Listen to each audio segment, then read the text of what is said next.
We're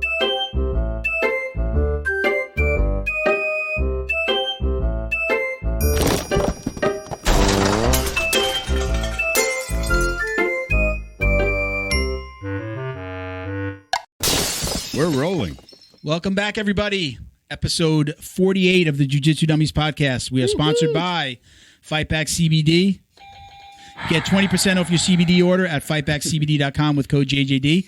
I just got some of these lovely new products. You got the CBD roll-on. Oh, really? Got the nighttime CBD. Sweet. And we've got some bath bombs. All right? Oh, I was wondering what those little eyeball things are. Nice. Can't wait to. I brought them into the studio. I will be taking them back with me to use some of them. So yeah, I don't take baths. I don't take showers. 20% off your order. Fightbackcbd.com with code JJD. My name is. Where am I, Bo? Nope. Milton Campus, Purple You're Belt, in the Fight Sports, studio Coral Springs. doing a podcast. You can check me out on Instagram at Uncle Bill TBJJ. We got Bo, the comedian behind the camera. Say hello, Bo. Hello, everyone. Huge shout out to Flow and Roll at Flow_N_roll on Instagram. Get 20% off your online t-shirt, rash guard, or gi order with code JJD at flowandroll.com. All right. DD214. Got my DD214 shirt on today. Look at that. I'm wearing it too. I'm wearing mine. Look at that, dude. Yeah. Look at us. Twinsies. DD214 Fightwear, or it's actually on IG, it's DD214_Fightwear. Gear for the war on PTSD. I love that slogan. Get 15% off your online order at DD214BJJ.com. Please check out their new Soul Armor gi, right? I put the link in the bio. It's very cool. In the liner of the gi, they have the names of fallen soldiers. Oh, that's right. It's amazing. I'm just starting to see That's the first super pictures of people at tournaments and showing it. It's an awesome gi. They're doing great things for the community, for the veteran community. And they're just so I'm happy to have them, man. I just can't say enough about them. They've been great. We're actually doing right now.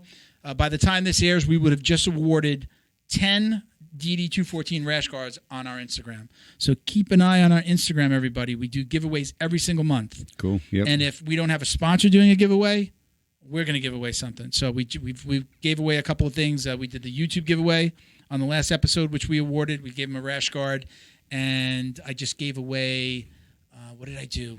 You're super active on there, so people need to really follow you because you're posting all the time. We're giving away a ton of stuff. Shit right away. When I'm taking a dump, I got my phone and I decided to do a giveaway. Posting. That's how this all happens, people. Dumper posting. We also want to thank Retro Grappler. We're collaborating with them on a new rash guard design. I said gi design last episode. I meant rash guard.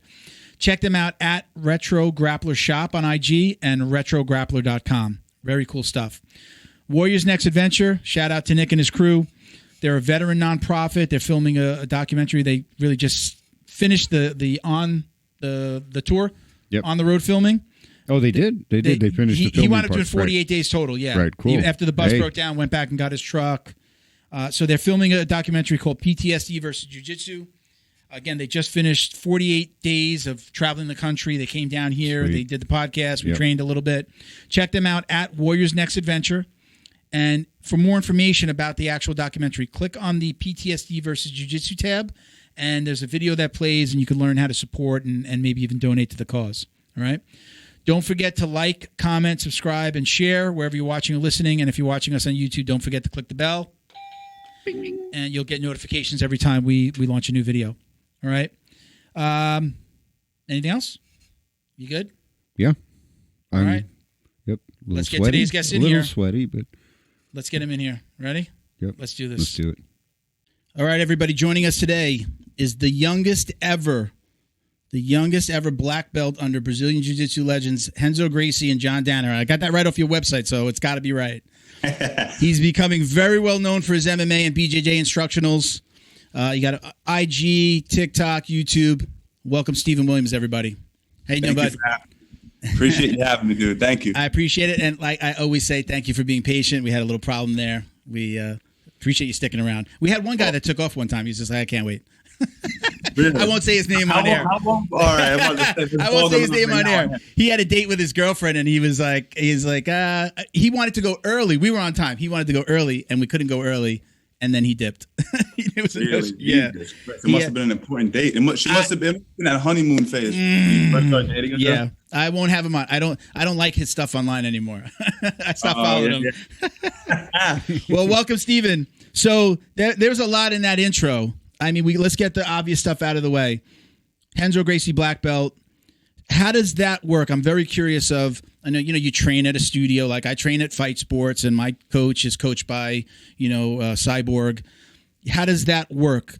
That dynamic. Did you get your belt from both of them? Is it Danaher? Explain that to everybody. Yeah, hey, am I the first to ask that question, or that is that publicly? Yeah. Yeah. Okay. I don't know if I should be telling the story, but we're going to anyway. So when I first got awarded my black belt, it was supposed to be at the Renzo Gracie ceremony that they always do. Okay. So they'll have a bunch of people come in and they'll give you your black belt, etc. Renzo will give a speech. Mm-hmm. I was just a wild motherfucker in my early 20s, so I was. Okay. So I knew there was a ceremony, but I was like, I'm not going to go to the ceremony because I didn't expect to get my belt. So I didn't go. And I don't know what I was doing at that time. But then John tells me the next day, he's like, Steven, you got your black belt. I did? Because I don't have it. Where were you? He's like, but don't worry, I'm going to talk to Renzo. He's like, because you need to get your fucking black belt. He's like, I'm going to talk to Renzo. And then Renzo was like, yeah, of course, give him his black belt. So John gave me my black belt. But this is the truth. John trained me from white belt to black belt anyway. Okay. But it felt right anyway, me getting my black belt from him. So what is, again, if I don't want to air any dirty laundry, and I don't think there's any dirty laundry, but how did that dynamic work before they went to PR? Like Danaher was a coach, but was he running everything? And it was Renzo's place, but he's always there. Was Renzo coaching? Only comes in for the important stuff? Is that an okay question to ask? Yeah. No, I'm going to be upfront. Yeah. So Renzo, there's other coaches at the gym. You have many other coaches at Renzo's, his cousin or his nephews, cousins, etc. And John is just one coach that happens to coach at the gym. Okay. His classes obviously get the most attention and traffic because of just his accolades are ridiculous. He's an amazing instructor. He's the best instructor in the world, obviously, in my opinion. So he's just an instructor at the gym, and that's really all it is. The black belt in Renzo who teaches or used to teach at Renzo's. Okay. So we do have, we have younger listeners. Just to clarify for everybody, we're talking about John Danaher Death Squad, coaches Gordon Ryan's little brother, Craig Jones. I mean, these are the people that you've trained with. Ridiculous. Right? Yes. Yeah. Yeah, that's my room. So you get your black belt from John Danaher. How long till you open your own gym? Because you're in, is it Arena Training Center? Yeah, we have that gym now, and this is real kind of my second gym. I had another spot before this called Viking Academy. Okay. And it was my gym as well. So this would be technically my second gym, but I didn't immediately open up my own space when I got my black belt. You got to understand, I was a child. Yeah. I got my black belt when I was 19 years old or so. How old are you now? I'm 33. Okay. So I've been a black belt for a while. So I didn't open up a gym till I was in my late 20s. Okay. Yeah. So it took a while for me, but I taught at New York Jiu-Jitsu for a little while. I did a little bit of teaching at Drysdale's for a very short period of time. I lived out in Vegas for 2 years, but that was kind of dropping stuff for MMA. And then I decided to open up a space when I got back to New York. That's still an achievement to have a gym. To have the black belt in your early 20s is an achievement. To have your black belt, to be a Danaher black belt is another huge achievement. And to own a gym before you're 30, that's huge as well. So, that's, you're no slouch. Yeah, no, and honestly, I probably could have done it a lot sooner with the gym, but honest to God, this was never something that I wanted to do. I never wanted the responsibility of dealing with the gym. Mm-hmm. I don't like telling people what to do. I just didn't. It's just not my nature. I'm an entrepreneur, but I'm very much let me just control my little sphere and do what I do. And I'm automated. I don't like to ask people for stuff. And the gym. So what changed? So what changed when you opened the gym? Maturity, maturity. Yeah. Eventually, you want to be able to give something to people long term, and you want to be able to affect people in a positive way. And to do that, you need to open up classes. Yeah. Can't just be. And for a while, I was teaching at a gym, and I just got tired of working for people. I can't work for somebody. It's not my nature. Can't do it. Voila, podcast. Yeah, baby, I have a day job that I like, that I love. I'm in the marketing field, so having conversations like we had earlier, like you would talk to me a little bit about TikTok. That's a new realm for me. But helping people with the logo or build their website and get found online, that's what I've been doing for so long. So I do love it. And because I did that for so long, it's helped us with the podcast, marketing the podcast. I tell people all the time, people that come to me say, I want to do a podcast. What advice would you give me? And the first thing I say is, don't do a podcast. And then they look at me and they go, what do you mean? And I just say, well, look, what kind of budget do you have? If you don't have a budget to advertise it and you're not somebody famous already, or you're not going to be, it takes steps. My advice to everybody lately has been do lives on Facebook and Instagram and see where it goes. See if you're comfortable. See if you get some good, positive feedback before you take that next step. I think that with those lives now, it's a better way to kind of stick your big toe in the water before you even start doing it on a computer and StreamYard and all the other things you could do. But I usually tell them, don't do it unless you have a budget. I mean, we spent a few $1,000s a month. We just hit 2 years. We were spending, for the second year, I spent about $2,000 a month between just, getting a new piece of equipment every once in a while and advertising. YouTube ads, boosting and posting on Instagram and Facebook. So when people ask, I don't usually throw out those numbers, but when people ask me, I say, that's what we did to make this successful, and we don't get, I see like some big names out there that get 20 or 30 views on a podcast in like 6 months. And I say, you gotta look at the numbers, look at these podcasts, and you see people and they're relatively famous, more famous than me. I'm the nobody. I'm just a purple belt who likes to talk about jiu-jitsu. And I think again, at least that's the advice that I give. But again, there's this new world like TikTok, right? Yeah. Like TikTok, and you. Yep. I'm going to be honest with you. I told you this before. I did not know your TikTok numbers when I reached out to you. Yeah. As a matter of fact, even I saw your Instagram at about 15 and change right now, right? Yeah, 15.1, I think. Is that? I think when I first started following you just recently, is that a relatively new page? Put it that way. Is it within the last year? Because I started following you at about like 2,000, 3,000. Yeah. And then I told somebody, hey, check this guy out. I think I'm going to ask him to come on the show. And it's at 15,000. I go, am I misremembering this? I'm like, oh shit, he really did go from about 2,500 when I saw you to 15,000 within just a few months. Yeah. Yeah. That major growth came in a few weeks. Really?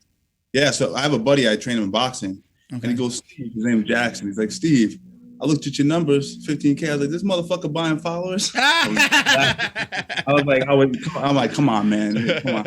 So what happened? This is kind of crazy. Which is, and just to go back to what you said before I explain that, it's bugged out how few people really know what goes into a fucking podcast or creating a piece of content. Yeah, any of that stuff. Yeah, it's insane. They think, oh, Joe Rogan talks about anything. Yeah, it's like Joe Rogan was on news radio. He has a UFC thing. He's a fucking famous comedian. And Spotify's still pumping money into ads. I see his ads all the time. Look, and on top of what you just said and what I said about not doing it, on top of that, I have a Bo. I have Bo, a producer who took care of all the technical stuff. Yep. I got a Bo. He takes care of all the technical stuff. So I took care of what I'm good at. Let me talk. And let me do the marketing. So I handle the social media. I'll do the postings. I'll write the descriptions for YouTube and for the podcast. But without him, I couldn't have done this. It would have never been successful. Me just staring at the computer doing this. Like StreamYard is a popular one, but me just doing it that way. It was never what we wanted to do. As soon as I talked to Bo about it, who he and I had worked together years ago.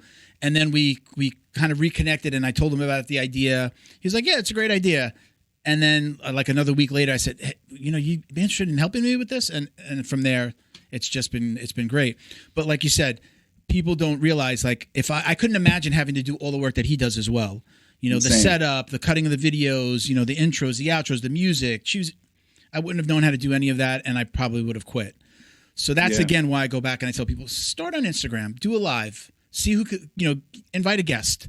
Exactly. Invite your favorite people on, maybe some friends in the beginning. See how it goes. See if you're comfortable. Forget about if it's going to be successful. See if you're comfortable. Because a lot of times people are like, I don't like doing this. Oh, it's very similar. They think they're good for video. Yeah. And they find out real quick that maybe it's better just audio, or maybe it's better. Yeah. You know what I mean? Yeah. And I got a great piece of advice when I first started. A coworker was doing just kind of like a silly podcast with a bunch of our coworkers and friends, and they only did the audio. And when I told them, I said, I'm going to be doing this. What do tell me your, tell me your suggestions. What mistakes did you make? He says, I wish I would have done video from the very beginning. And it's why we did video from the very beginning. We didn't just start the audio. But again, I had a Bo. Bo had his camera. He had a camera. He had some of the equipment. He had the mics. I didn't have to invest in that. We did a dry run. We did like a dress rehearsal that we recorded. And it was like, yeah, this is going to work. We had a ball. When did you find out that you were good on video? Well, I don't know if I'm good on video, but it was, that I felt comfortable. The company that I work for does video production.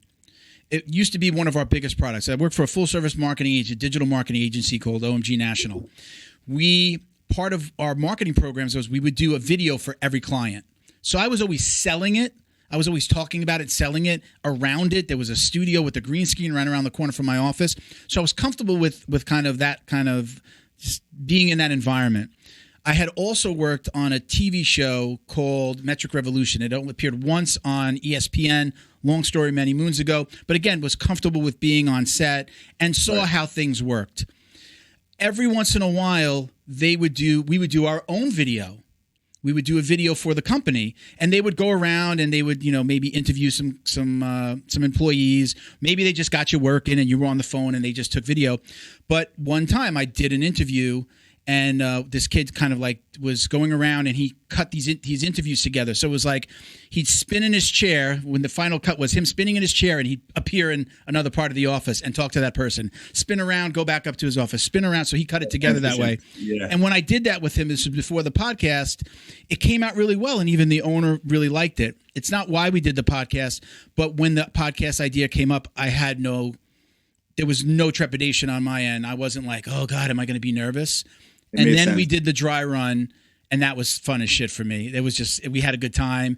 The guys, your training partners, you're picking on each other. Your weaknesses. The move where you had your balls in his face 2 days ago. North south, and you bagging them. Yeah, it was that environment. It was like, yeah, this is going to work. I love doing these now too, the one-on-ones. But I really, really love when we can have people in the studio, and I've got a couple of my other guys because we're fooling around, we're joking. The guest loosens up.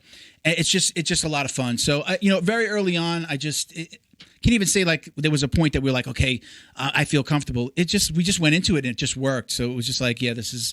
Bo and I looked at each other and we're like, I think we have something. There's a lot of messages between us that say, I think we got something here.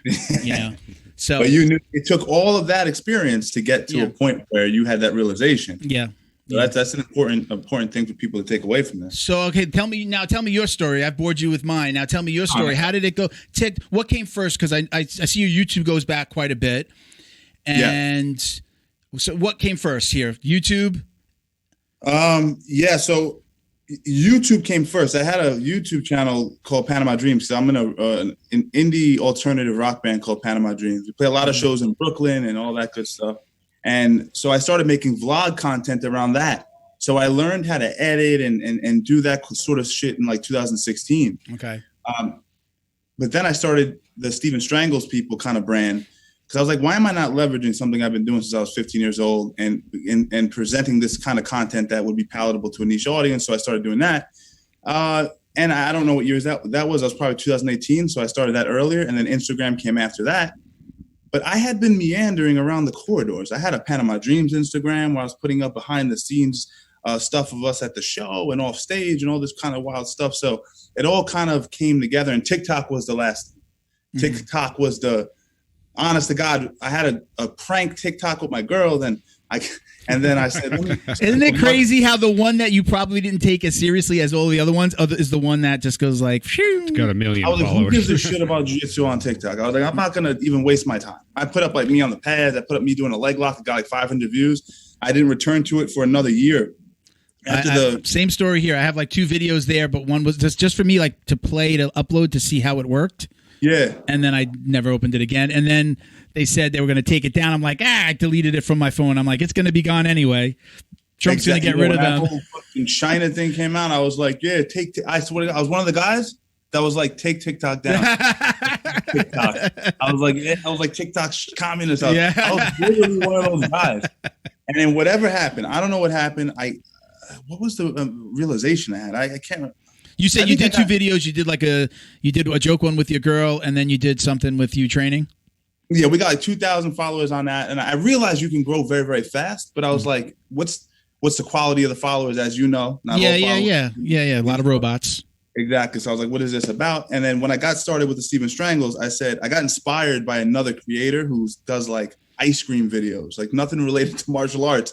And I said, let me see if I can implement some of these concepts and presentations, but for martial arts and fighting. And then I did that. And then I said, shit, I got 5,000 views in this video, or I got 20,000 views on this video. I'm getting followers, like real followers that are engaged, that care about what I'm doing, that are talking to me, following me, then going from TikTok to Instagram to YouTube, following me across multiple platforms. I said to myself, there's something to this. So that was the impetus. That was like the beginning. It was like leg locks, this is how you do an arm bar, stuff like that, and then some MMA stuff. But then when I took it to the next level after that. But yeah, that's where it kind of started. All right. So now, what's the number? You gave me even a different number than I thought. I said 100,000. You're at 115,000 on TikTok now? 115.8 or something like that. You got to look at it now. Like it'll be like what, like 16,000 before the end of the show. So I know it sounds insane, but this is one of the. Listen, the attention on that platform is so undervalued right now. Yeah, and I want to go overly business right now. Go overly business. I do 1 minute marketing tips once in a while, and I put them on our channel. So yeah, because most of my perspective at the age I'm at now, and even like kind of side note, like me and John when we talk, you think it's about arm bars? 90% of the time it's about branding. Yeah. Which people don't realize how much of a genius John Danaher is. That's a whole different situation. Oh, we'll get into that. That's on my list here to talk about. He's a genius. But I realized really quick that this is undervalued attention. And I started reading articles about all of these corporations that are looking for influencers to endorse their products, and they don't know how to approach Gen Z. Gen Z lives on TikTok, as you know. Yeah. So figuring out how to hack that market is a huge thing, and it's a race right now. And you get first movers advantage. Yeah. I mean, and look, I know you said I just had this strange feeling you were going to mention like Gary V. Gary V. I know has been saying like TikTok, and I'm like, yeah, I don't, another platform for me to have to fuck around with, but it's funny because my daughter who's 17. She gives me and my wife the TikTok rundown almost every day. We get off of work. I'm still working at home. My wife goes to the office. My wife comes home and we get like the TikToks of the day. She'll even give us like real news. And now she's like, I get my news from TikTok, like legit news that you're going to hear on like CNN and Fox, whatever. So I looked at it and I said, what the hell am I going to do? What, I couldn't see it. I hear Gary V. I see what he's doing.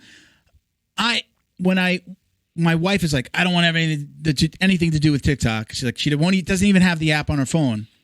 But then we started to realize that she'd send us videos. They were on Instagram, but they were the TikToks that were pushed to Instagram. Said, you know that you're watching TikTok already. She's like, no, I'm not. I'm watching. But look, you see the logo? That's from TikTok. Yeah. So that's when I started to realize, like, there's something here. But it's still been in the back of my mind. It's like, focus on getting the studio to this Miami studio, getting this set up. And again, it was like one of the things on my list. All right, we got to figure this out.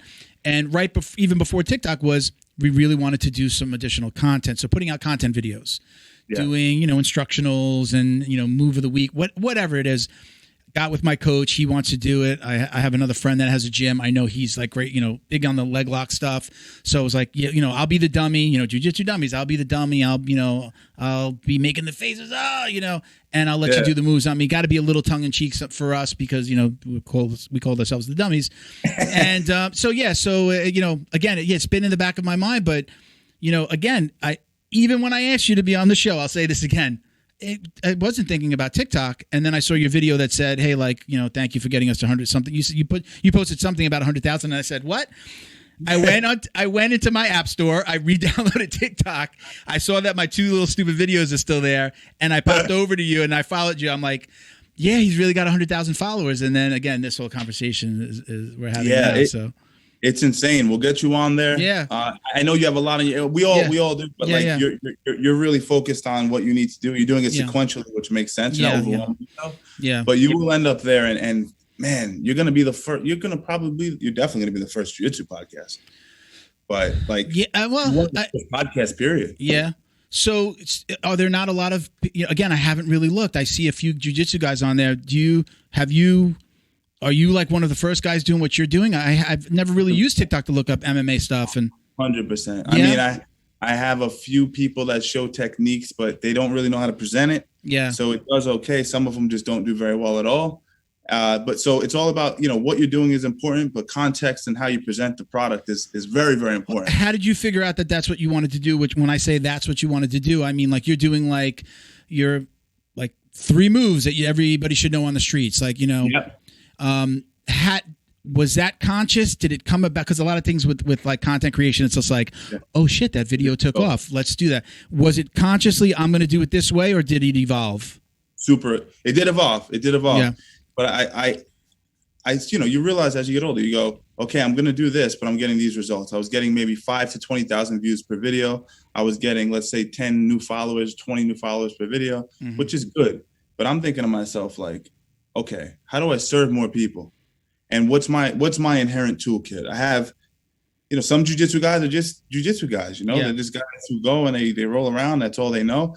I come from a Shotokan background. I come from a self-defense background, did jiu-jitsu obviously since a boy, and the MMA background, the stand-up. So I said, why am I just everyone tells you niche, and that's true. Don't get me wrong. Niche is important. I've been there. I've been there with businesses before. So it's so important. I still niche, but I realized I was so narrow that I wasn't serving myself well. And I started to think to myself, I said, how can I serve more people? I said, why don't I lower the barrier of entry? I'm showing super sophisticated leg lock entries that 0.01% of jiu-jitsu guys are going to be able to land. Still blows my mind when I see those videos from everybody. From everybody. There's halfway through, I'm like, okay, you lost me when the leg and the 50-50. And I'll put them up occasionally, and because I genuinely enjoy it. It's fun, and I get a lot of love from the leg lock community. Yeah. But it's really for that reason solely.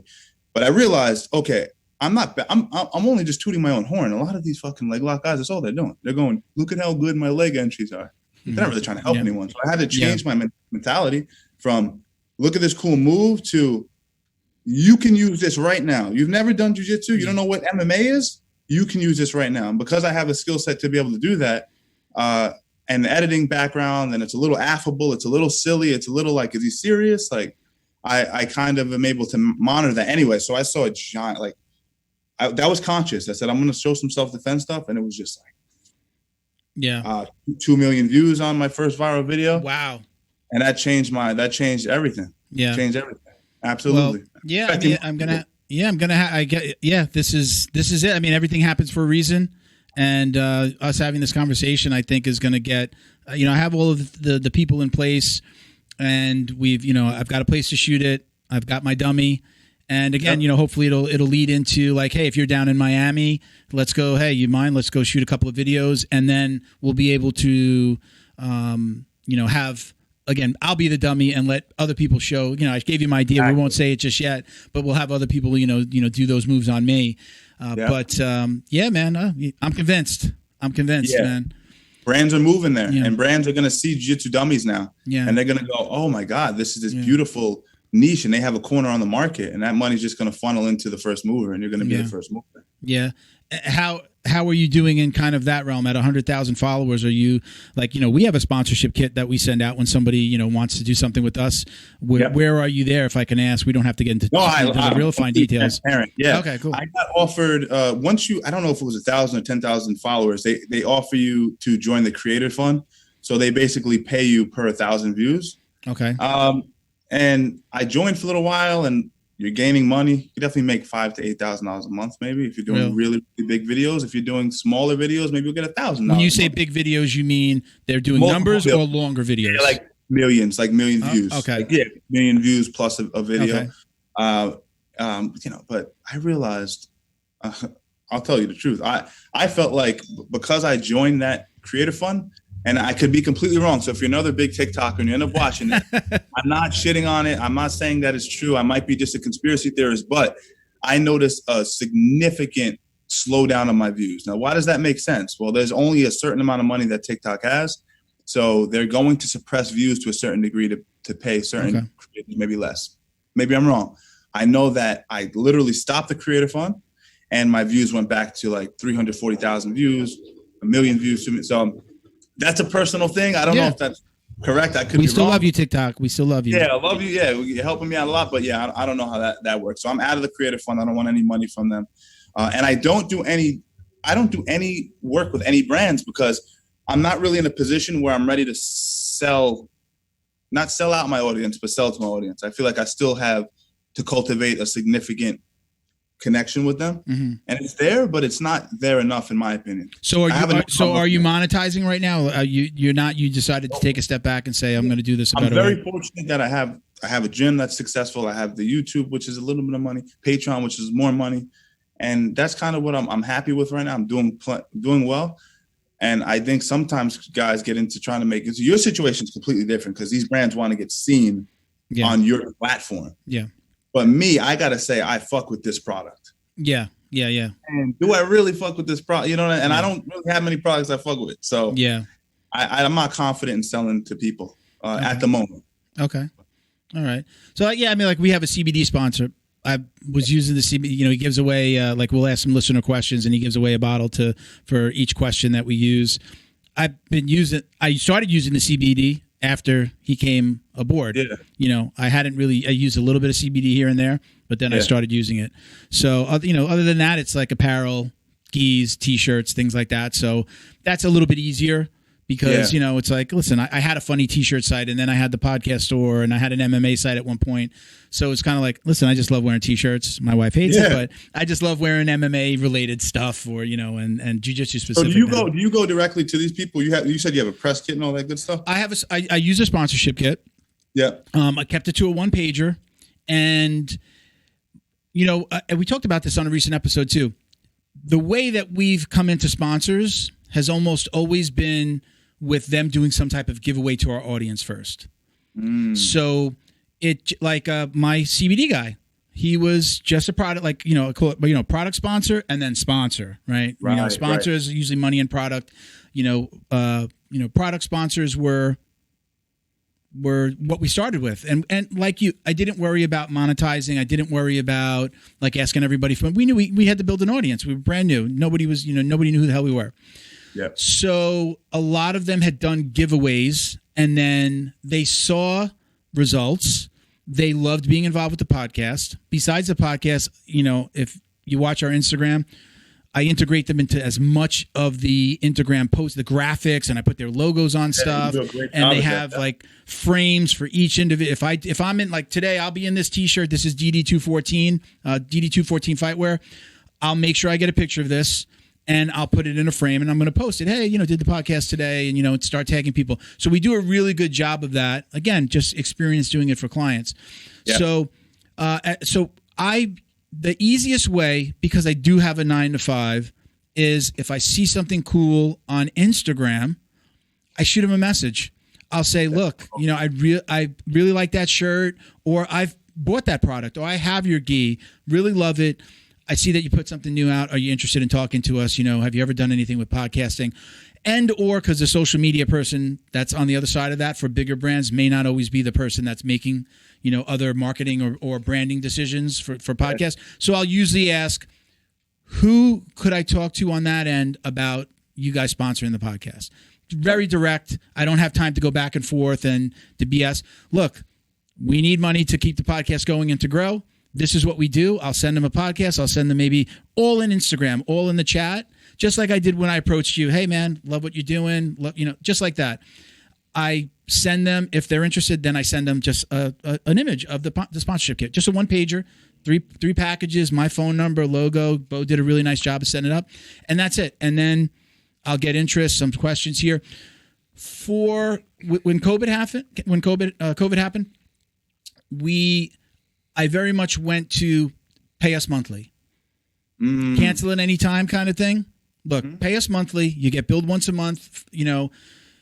Everybody was having, I started going after sponsors as soon as COVID happened. Like 1 year in, we were like, okay, now we've got numbers. Let's look for sponsors. And then COVID happened. So it was really hard. So it was hard to ask anybody to pay you for 6 months or a year. So then I just went to a straight month-to-month model. And what do you find to be more effective overall? Month-to-month or the bulk? I would prefer to do it annually. Okay. 6 months or annually. I even run a special, like first 3 months for free if you pay annually. So gotcha. I prefer to do it that way for a very specific reason. Okay. This takes time. I'm not going to put out a podcast and you're going to get 50 sales the next day. On top of that, you need to look at this as a branding opportunity, right? They're going to see you on the podcast. They're going to see me post on my Instagram because those people are probably following us. And then it takes a few times. I call it the Coca-Cola model, right? You see 100 Coca-Cola commercials in an hour-long episode of a show. You're branded. How many times? I actually say this to clients. How many times? I'm a rum and Coke guy, or a Captain and Coke. I've never gone to a bar and said, "Can I get a Captain Morgan's and Pepsi?" Or, "Hey, give me a Captain Morgan's and RC Cola." Yeah. I asked for a Coke. I don't give a fuck if they put Pepsi in it. I don't care if they do RC Cola or whatever. I don't care if they use the cheap Publix brand. Pathmark. You're from up in New York. Pathmark. No frills. No frills. I don't care what they use. I've been branded to all my life to say Coke. The power of Coca-Cola in the name. You have to explain that to somebody who's maybe just selling T-shirts, right? A guy that's selling Ferraris and a guy that's selling T-shirts, they each sell one item. There's obviously a difference in what they're going to make, right? I tell people this is a branding opportunity. We're going to put out coupon codes. You got to do what we do. Do what we tell you to do. Make sure that you keep us in swag for the show. Make sure that you're reposting. When we tag you or post, you've got to show an affiliation to the show. You've got to show it in your feed as much as we're showing it in ours. It helps us, but it helps you too. They're involved with the podcast. If they feel a connection to the show, they're going to feel more of a connection to your product too. Those little things. And I tell them, look, it takes time, and these videos are never going to go away. These videos are always going to be there. We get sometimes even on the podcast sound, I could see the numbers where, I could see the numbers on a brand new podcast launch, but I'll see like the totals are in the hundreds or the thousands of total downloads. It's people going back, they listen to one and then they go back to the beginning, then listen to them all, Right. So there's value in going back all that time. And, if we stay consistency and frequency, the more that we're talking about each other, the more frequently we talk about each other, everybody's going to do really well. So now I've got to make that pitch sometimes in an Instagram conversation. So it's hard to say all of that. But I do tell them, look, this is a branding opportunity. I try to move it to, if somebody's serious, I'll try to move that to a conversation on the phone. But they've got to understand that, because when you're doing a month-to-month model, you can't have somebody go, well, I only got one sale the first month, so I'm out. Look. I don't get it. Yeah, you have to. I want to make it clear. I'd rather not do anything with somebody than just have them come in and do something for a month. And we've changed all our graphics and we're including them on the show. And like when you see the episode, like probably under my butt here on the bottom right of the screen, we used to have monitors in the studio with the logo scrolling of our sponsors. And now we just put it directly on the screen. It just looks better. And I think it provides more value. Bo came up with that idea. So hats off to him. But we're doing everything we can to just show them as much as possible. What other podcasts? Think of any podcast, Rogan, big, small. Nobody's scrolling the logos on the screen. Right? If you listen to podcasts, if you listen to him right now on just the podcast sound, right? You hear that you can just fast forward through the videos. So like, us showing the logos and talking about them in the episode, in the podcast, at least that's what we're still doing now. There's just more value there. So 100%. Listen, I mean, I don't, again, you say you're getting a lot done via DMs, which if anyone's listening to this, if you're a jiu-jitsu competitor, an MMA fighter, your opportunities are right in front of you. Like you can literally DM somebody and so much can change. I'm sorry, Bo was telling me I'm popping really bad on the mic. Yeah, you can turn it sideways. Just a little bit? No, turn it sideways so you're not talking directly. Okay, I got you. You want to be close to it, but you don't want to breathe. He tells me I'm popping a lot. Yeah. Pop. Yeah, so when you're driving in the car, you don't know if that's the road or if that... We won't cut this out. See, this is what happens. I'm sorry, I kind of cut you off there. You were saying... No, the effect that you can have via DM, like the digital footprint you have, the ability to reach someone in a split second. It used to be like, remember when they used to say back in the 90s and early 2000s or whenever, like 6 degrees of Kevin Bacon? Yeah. Like we're all just 6 people away from Kevin Bacon or 6 people away from Donald Trump or whatever. Now it's like literally you can go straight to that person via DM and at least make your pitch. The pitch might fail, but you can make the pitch. Yeah. Because again, I don't have a lot of time. That's a very convenient way of me doing it. But as soon as I see that there's interest, I'll ask them if they want to, have a call. Let's move this to a phone call. What number can I reach on? And that's happened. I mean, we've got 6 solid sponsors of the show. We work with We Defy, Fight Back, DD214, Warriors Next Adventure, another nonprofit. So all of these companies, Flow and Roll, he'll send out free embroidered belts to some of our listeners when they win we give away a lot of stuff too. That was a big hook from the beginning. I was giving stuff away before we recorded our first episode. My wife was like, why would anybody want to wear this? They don't even know who you are. You haven't even put out a podcast yet. People love free stuff though. People love jiu-jitsu guys love free stuff. I don't broke. Yeah. Jiu-jitsu guys love free stuff. They love t-shirts. They love rash guards. So I just started giving stuff away. And we built our audience. We were doing, into the hundreds before we put out our first one. But, we built that from the beginning. So that's kind of been our thing. Between our Patreon listeners, we do raffles every month. We give away, again, with our sponsors, we do a lot of giveaways. I mean, I don't know what you said you've been talking to like Danaher about branding and other ideas. Listen, I tell everybody, nothing sells better than free. And it's a great way to continue it's a great way to continue to build your brand, especially like if you're not monetized, but somebody does approach you for something like, hey, listen, this company approached me. I'm going to give away these 5 or 10 things. You're kind of endorsing them, but not really. And you can even say, hey, I want you guys to tell me what you think. Should I bring them aboard? Like, kind of, play with it like that a little bit. Include the audience with the decision making. Makes them feel even more a part of it, more authentic. Are you getting approached? Are you getting approached now, or? Oh, not particularly. Yeah. No. Okay. Yeah. No, not particularly. Yeah. And is there a plan on like time frame? Like when I get to this number, I'm going to do it, or? Yes. Yeah. On TikTok, I got a number for that. On TikTok, fucking moves, man. Yeah. Instagram. I guess. I mean, I think I'm probably going to have. I don't know. 15 is just not enough for me to make any real moves. That's maybe even worth it for me, but definitely TikTok. I see some big potential with that platform. So now let's go back to Danaher. You said you talked to him. Obviously, anybody that's listening would be like, John Danaher, I'm going to ask him about leg locks. And you said you guys talk a lot about branding and stuff like that. Like, what kind of things do you talk about, or what kind of advice is he giving you? I think the biggest tip he ever gave me was when I first came back, because I was out of jiu-jitsu competition for like over 10 years, a long time. I was kind of over it in a sense. And training, but stopped competing? No, always training. Okay. Always training, always teaching. But just like over the fucking waiting around to do competitions, and I just wasn't into it. Anyway, I got the bug again. So I'm going to go compete, John. I said, okay, do like 50 matches, and then we'll do this, do that. And I did a tournament. I obviously ran through a bunch of these guys. But the thing is, I was so excited, because you win. You fucking heel hook someone. You're like, oh, man, these are 22-year-old kids. I'm like, yeah, boy. I'm like getting up. I'm like, fuck yeah. And then I guess, it fucking shocks people, and I'm slapping the mat. I'm not overly celebratory, but just enough where it's like I'm a beast. I'm a fuck up anyone in this tournament. I'm crushing anyone. And John's like, right now, Steven, you have the Mike Tyson thing going. Mike Tyson never made as much money when he was the bad guy as he did when he was the good guy. He's like, brands didn't want to work with him when he was doing this. Mm-hmm. They wanted to work with him when he was doing this. So we had talks. I was mentored by George St. Pierre for a lot of years as well. So we had these big sit downs where we go, well, little sit downs really, but it was like, what do you see me as? Do you see me as a Tyson, the McGregor, or the GSP? And he was very upfront. He said, Stephen, when I sit with you since you were a boy, it was always, you're a nice guy. You're always really kind to your training partners. You never hurt anybody in the training room. You're considerate. GSP. And I was mentored by GSP since I was 16 years old. So it made logical sense to me. Mm-hmm. As you can see, Gordon took the McGregor path, which is arguably a more effective path for immediate short-term like buying. And then the third is the Tyson. That's how John breaks it up.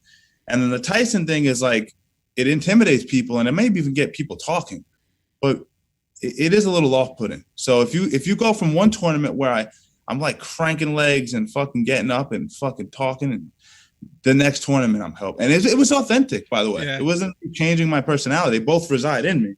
But I decided to skew more towards, this was expected, and maybe treat people a little better, maybe be careful about how I present myself a little bit. Yeah. John really was the one that made me turn that over. All right. Present myself differently.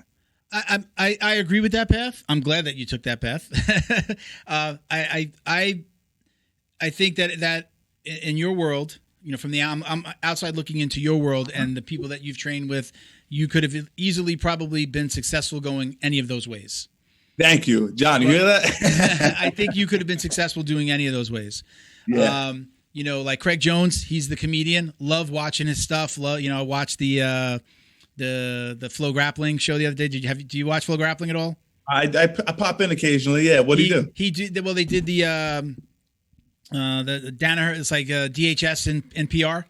Oh yes, so I did see that. He was episode 2. Like they focused on him for episode 2, and he was like running around with Kaza and everything. So, but look, I'm in agreement with you, and I think part of that, I don't know when those first conversations were had, but we get to an age where you start to realize that kind of being a good guy isn't. It's easier to be good. It's a lot of work doing. I take nothing away from what he's done. Yes, it takes a lot of work to be an asshole.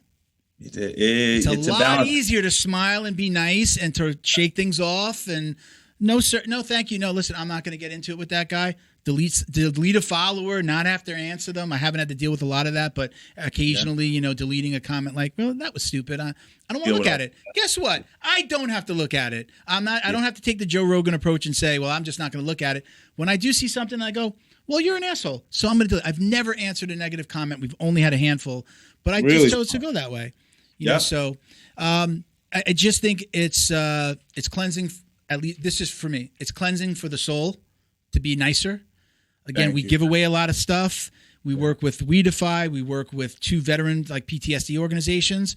That makes me feel good, and that was really easy decision for us from the beginning. Like tongue in cheek, self-deprecating, give a lot of stuff away, and help out people who need it. We awarded 2 scholarships ourselves under our own foundation to 2 kids.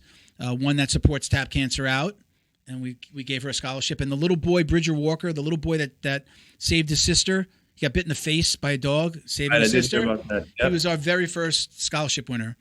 And so we paid for their jiu-jitsu for 1 year.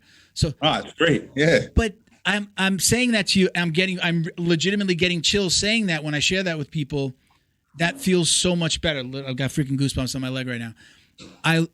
It's so much more fulfilling to do that. So keep on doing what you do. And I love the content that you put out. And look, I'm from New York. So I know, I still got the, like the coffee, water, mother, Everybody I moved down to Florida with was from New York. So it was hard to lose the accent. I don't know what you're talking about at all. Both from New York too. Both from New York too. Oh, both. Shout out both from Queens. Both from Queens, right? Water and chocolate. That's the way they say it down here.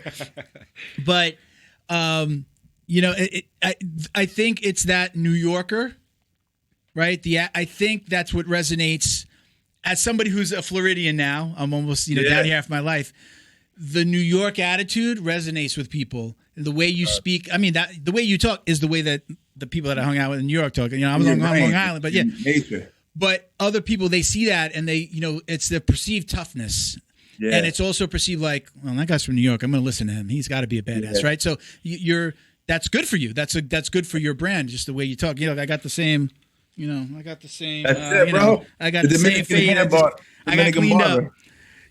I think sometimes people look at us, and if they judge a guy like you or me by the cover, they're like, "Oh, that guy up." I remember before fades, like where I lived on Long Island, before people started getting their haircut like this, it was just like, must be a hoodlum. Look, baggy pants back in the day in the 90s, sagging off my butt a little bit. There's a connotation that comes with that, right? Straight A student. Well, it's A's and B's, let me not lie. Yeah. A's and B's. My father was a cop. I was a good kid, never got in any trouble till I was like in my late teens. Then I went crazy. But I think that's a lot of what you have that you're bringing to the table when it comes to these videos. I try to be as conscious about it as I possibly can, but at a certain point, you really don't know how people are perceiving you, and you also you can't give too much concern about it. I'm just really concerned that I'm being a good person as much as I can be, because like you said before, it feels better to be a good person than it does to be an asshole. You're on a fucking hamster wheel if you want to be an asshole every day of your life. It's exhausting, and you enter your 30s. It becomes unimaginably exhausting, and where does that end? What do you do when you're 45? You're still that asshole guy? Yeah. Now you want to pivot to being your authentic good guy self? Good luck with that. And you're training, and then I'm assuming you have a kids program? You train kids? Yes. Or at least, some young adults? Yes, we do. We have kids, yeah. All right. So exactly. Yeah. We had Marcelo Cohen on the show last week. And I didn't go that far into this, but somebody sent me a really stupid message to ask him a question. The guy was a gym owner. I thought it was a really stupid question, and even he challenged me like, "You won't ask him this. Keep the prize. You won't ask him this." And he sent me a question, and I'm like, it was an insulting question, not to me, but to the guest. I'm like, I'm not going to answer this. Yeah. That if I showed the world what that person said, if you follow his Instagram, he owns a gym and he's training kids. Is this who you want? Again, I'm not gonna say the name of the person, but just in a general sense, if parents saw the content he was putting out, and if parents saw what he sent me, they would probably think twice about sending their kids to train with him. Yeah. Yeah. So for you're also a businessman. You're a gym owner. Imagine again. I don't know. Gordon, a lot of what Gordon does is responding to people. He's very open about that. He usually doesn't go on the attack until he gets attacked. So I'm going to give him that. McGregor, who's looking for the fight, who's like, everybody's a dickhead and everybody's wrong. He's the only one that's right. There's a difference like in the way they're being a heel, right? 100%, yes. But if you want to run your business, especially in our world, and you're going to have a kids program, which your kids programs become your adults program, you got to watch what you say. And again, you got to be a good person. If I had a child that I was looking to put in a gym, I'm going to look at your Instagram. I'm going to look at your videos. I'm going to look at your reviews online. And if you're that a-hole, I'm probably not going to bring my kid to your gym, and that affects your business, It takes a certain amount of mature foresight to be able to see that and be like, oh, this is going to fuck with my bottom line, and this is not worth it. Now, Gordon he's an amazing teacher. He's the best mind in jiu-jitsu, in my opinion. But he's not a gym owner. He's not a business owner. He's a fucking world-class competitor. So his path makes a lot of sense. He's bringing more attention to the brands that work with him. Mm-hmm. And he's not saying things that are racist, homophobic. But he's riding a very smart line. And for McGregor, too, it's like for him, attention is the bottom line. Where with me and with you, the attention is the bottom line, but it has to be the right attention. Yeah. Again, look, and I have a 27-year-old daughter, and I have a 17-year-old daughter. Right. So it's also what kind of image am I portraying to them? Yeah. I don't want to be the guy. You're one video away from somebody ripping you apart online, right? Everybody has a camera and they can review you in 5 seconds. Heartbeat, yes. Yeah, and really mess with you. Look at this whole cancel culture. However you feel about it, that's how quick you're just like one video away or one review away from somebody really screwing with your business. So again, it's just easier to be a good person. But let's go kind of back to some of those Danaher conversations again. So you're talking about branding, but what do you talk about when you are talking about MMA and jiu-jitsu? Does he help you kind of on that front? Is it more like business? You said branding. Do you talk about the school? Do you talk about training jiu-jitsu? And do you see him face to face?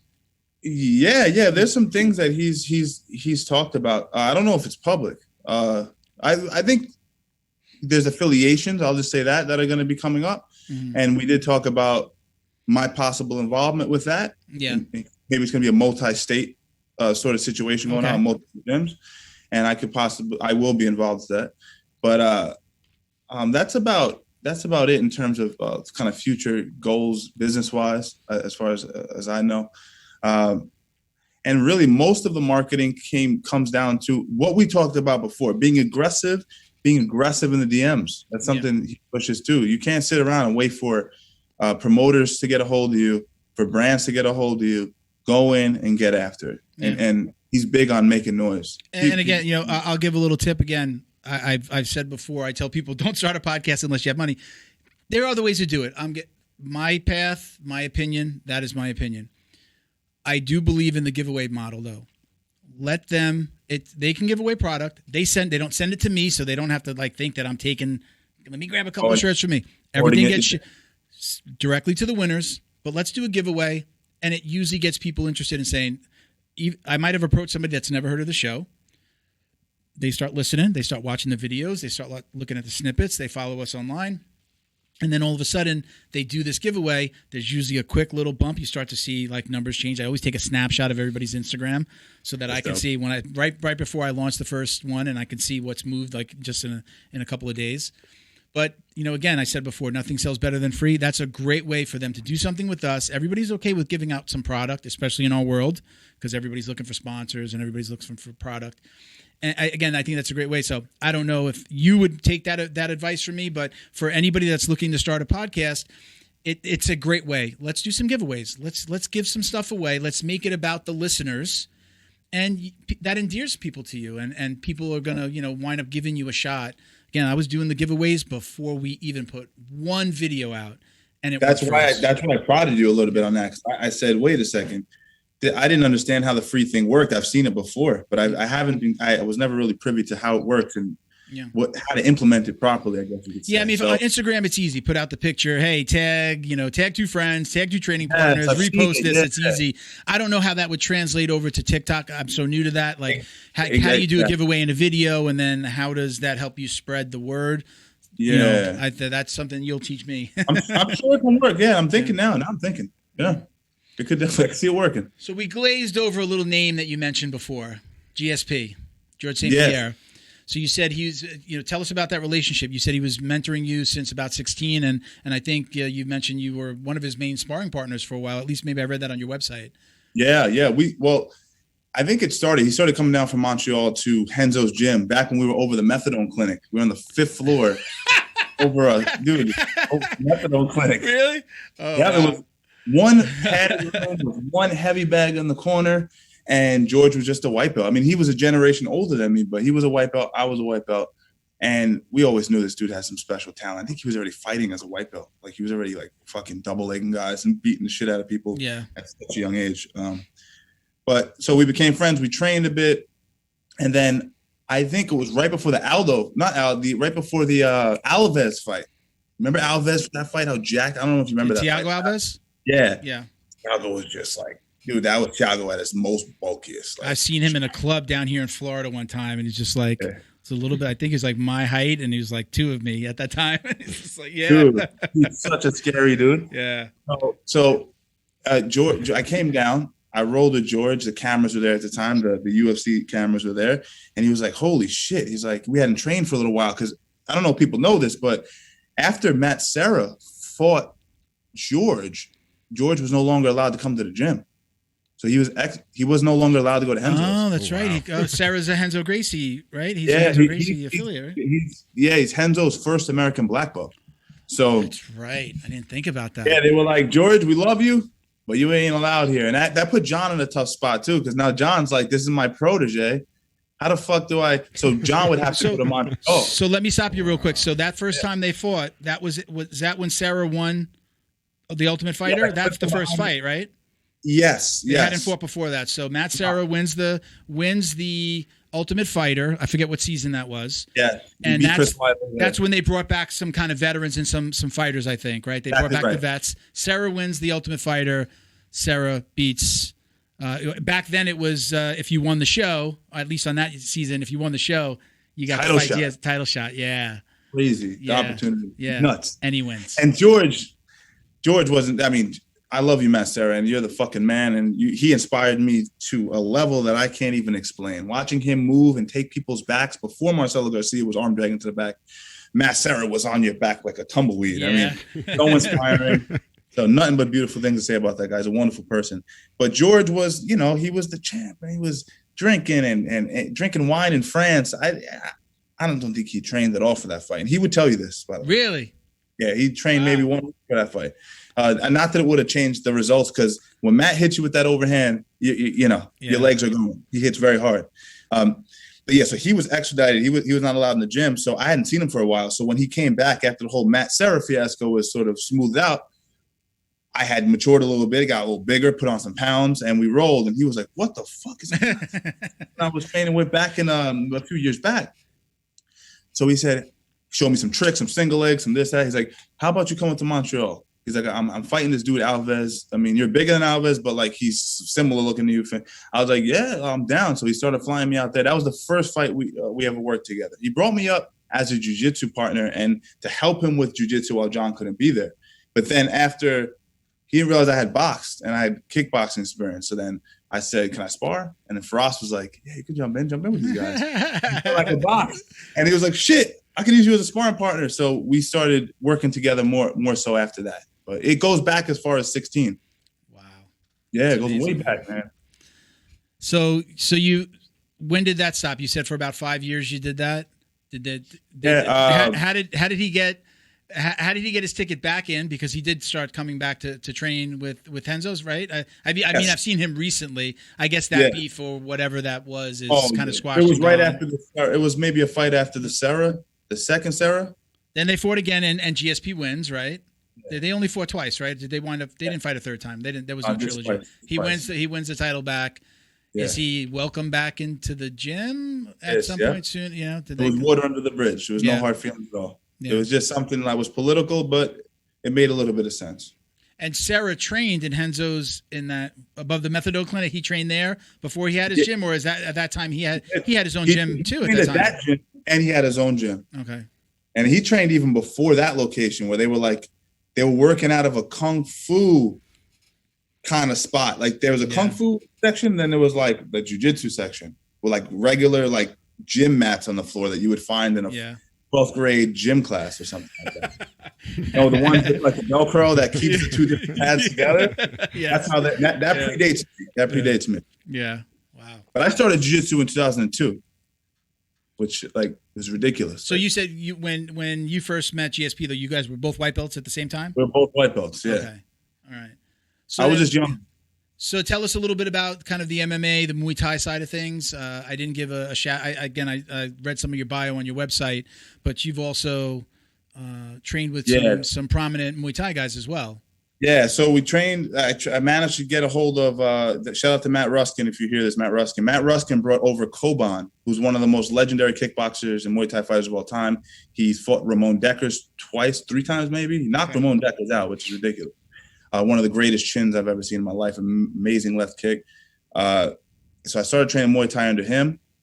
And before that, even when I was 16, I started boxing at a Gleason's boxing gym in Brooklyn, which is a legitimate, as legit as you get. Zab Judas from there. You could just go down the line of great boxers that come out of that gym.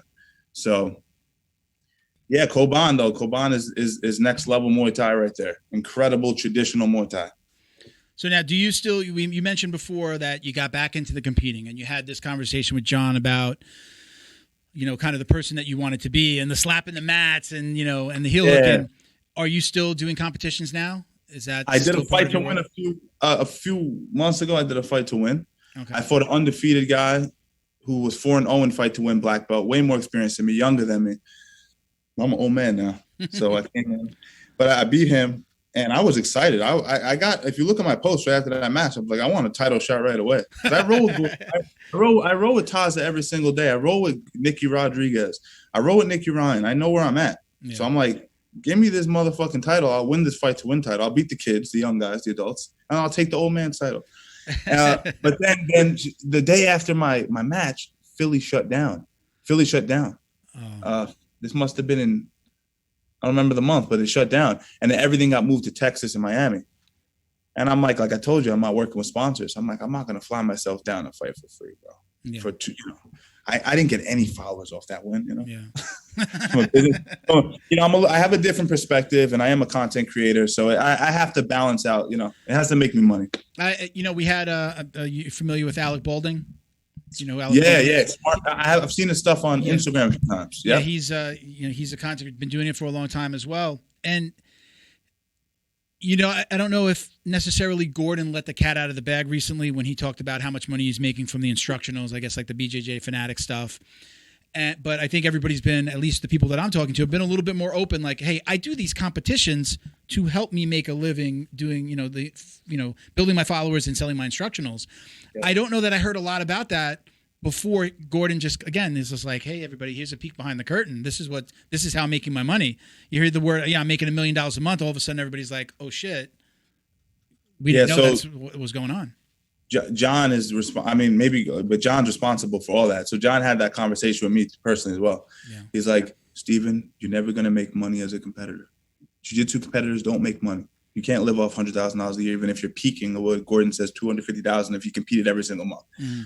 That's not real money that you could retire with. He's like, your competitions are just your calling card. It's just your marketing for you, like you said. That was his verbatim. What you just said is what John told me in personal. Yeah. The thing is that creators and jiu-jitsu guys have to remember, MMA guys have to remember, is it could be your competitions, but you might blow your knee up. You may never win ADCC. So you have to figure out another way to get people to buy your instructionals or to buy into you. That's why it's called the creator economy. You have to figure out how to tap into creating content that can scale up and make you that money. Kendall Rusing, who just won a title last night at Fight to Win. Yeah. She was on last month, and she said exactly that. We had a whole conversation about the business of jiu-jitsu and how you need to diversify, just like you would diversify your portfolio if you were buying stocks or, I have stocks here, real estate here. She was saying the same thing. She's like, I'm a content creator. My family owns multiple gyms. I mean, that's part of her world. She coaches.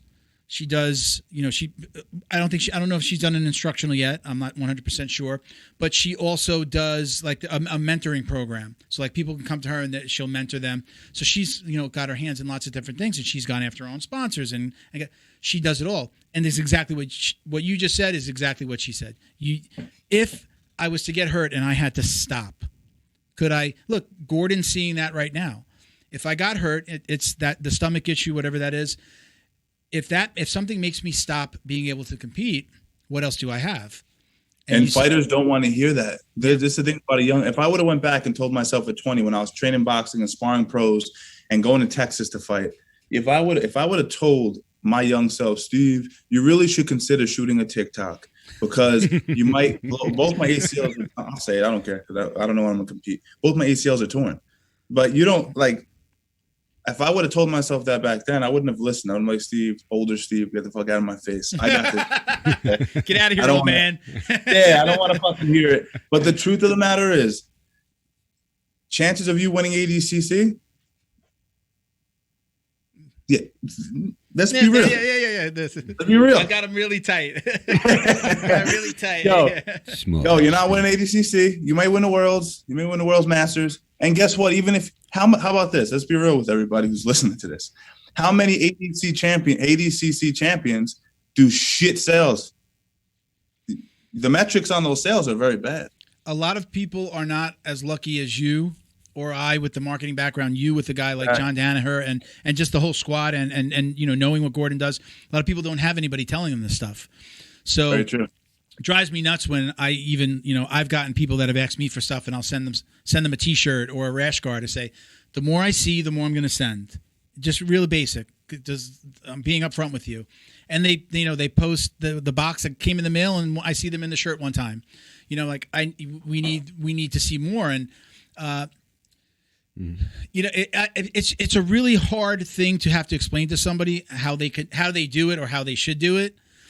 But you're right. I mean, a lot of these guys, they just don't know, and then they blow out a knee, and then it's over. No gym, no seminars, nope. Right? No sponsors. Sponsors, bye-bye. Sponsors not going to sponsor you If you're not competing, and then you have nothing, then you wind up with nothing on the other side of that. And like what you did when you changed your whole approach, you went from yearly 6 months to monthly after the pandemic. You made an adjustment that you were keen enough to make that adjustment, whether it was necessary or whatever. Of course it was, but you were able to make that adjustment. I have so many jiu-jitsu friends. Some of them are famous. Some of them, I won't say their names because, I don't want to throw anyone under the bus, but they're doing very well in competitions right now. But we were talking a few months back and they were like, yeah, Steve, I'm going to start doing this. I'm going to start doing this with the marketing. And I look at their page and it's another one-liner, pumped and ready for this match. It's like, I get it. Thank you to my sponsor, so-and-so.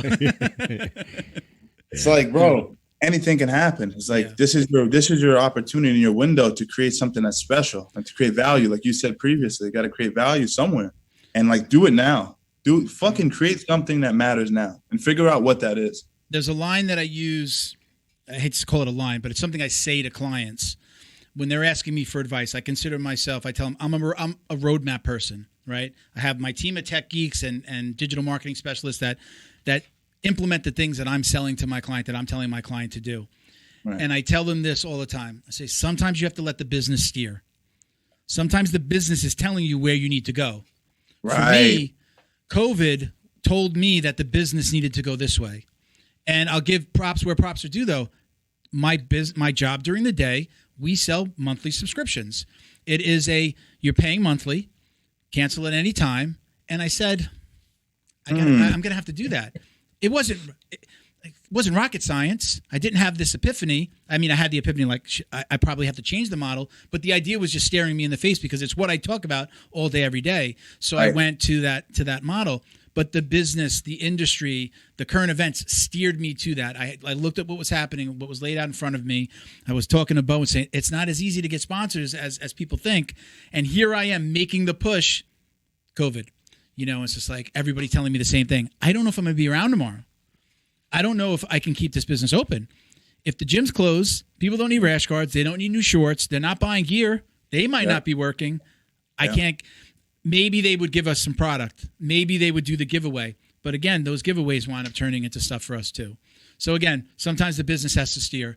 So like you're right now, like you know where you've got ideas. Yes. They'll get laid out, right? I mean, everything to this point, it's like it laid itself out in front of me. I made some decisions and I steered it this way or that way. But sometimes something happens and it's like, okay, this was right or this was wrong. I got to go this way. I got to go that way. So I love that. Sometimes the business is steering, like you said. I never heard that line before. And sometimes you're the one making those executive decisions, like preemptively. 1 degree, right? If I took a boat from Miami and I was going to go out, to Jamaica. I don't know, whatever islands are out here, right? Like people take boats and they go to the islands. I love this analogy. Right? I love this. Yeah. 1 degree. Just you change the business 1 degree. You be in China. 2 boats leave at the same time, and one goes 1 degree off. He's going to be in Africa before he knows it. So you've just got to be conscious of what you're doing. Don't be scared to take risks. Again, we're talking to people that are either looking for sponsors or want to start podcasts or do what you're doing with TikTok. Don't be scared to take risks. There's an audience for everything. Yes. Right? I'm not trying to appeal to everybody. No. We wanted to be I wanted to be self-deprecating. When I came up to the name, I'm still a purple belt. We're 2 years in. And I said, I don't want anybody, again, this was part of my thought process. I didn't want anybody to think that this purple belt was preaching to the entire jiu-jitsu world, including black belts. I came on and said, I'm the dummy. Yeah. I'm going to interview people, and I want them to tell me about jiu-jitsu. I want to tell me their take. What do you think? When should kids start jiu-jitsu? Tell me about leg locks. What age should kids start? Should you learn leg locks as a white belt? And this is what I do. I'm very, honest. This is what I'm doing. I'm just starting to learn leg locks. I've been training for 7 years. That's just the world that I grew up in. It's the old school model. Again, fight sports, love them to death, but our model was you're probably not going to learn stuff until you're about to get your brown belt. Now we're going to teach you below the belt. Right? Now we're going to go down to, to the bottom half. Yeah. So, all of those things kind of happened, but, again, it was all about being self-deprecating and let's kind of be funny with it and, be a little bit silly. But, have serious guests on and let them have fun with it. So, again, look, everybody's business model is going to be different. But we haven't changed that a lot other than, the round tables that I mentioned to you before to the in style. studio. Yeah. So, but yeah, look again. Yeah, when you come down, thing is really, really smart. But say that again. I'm sorry.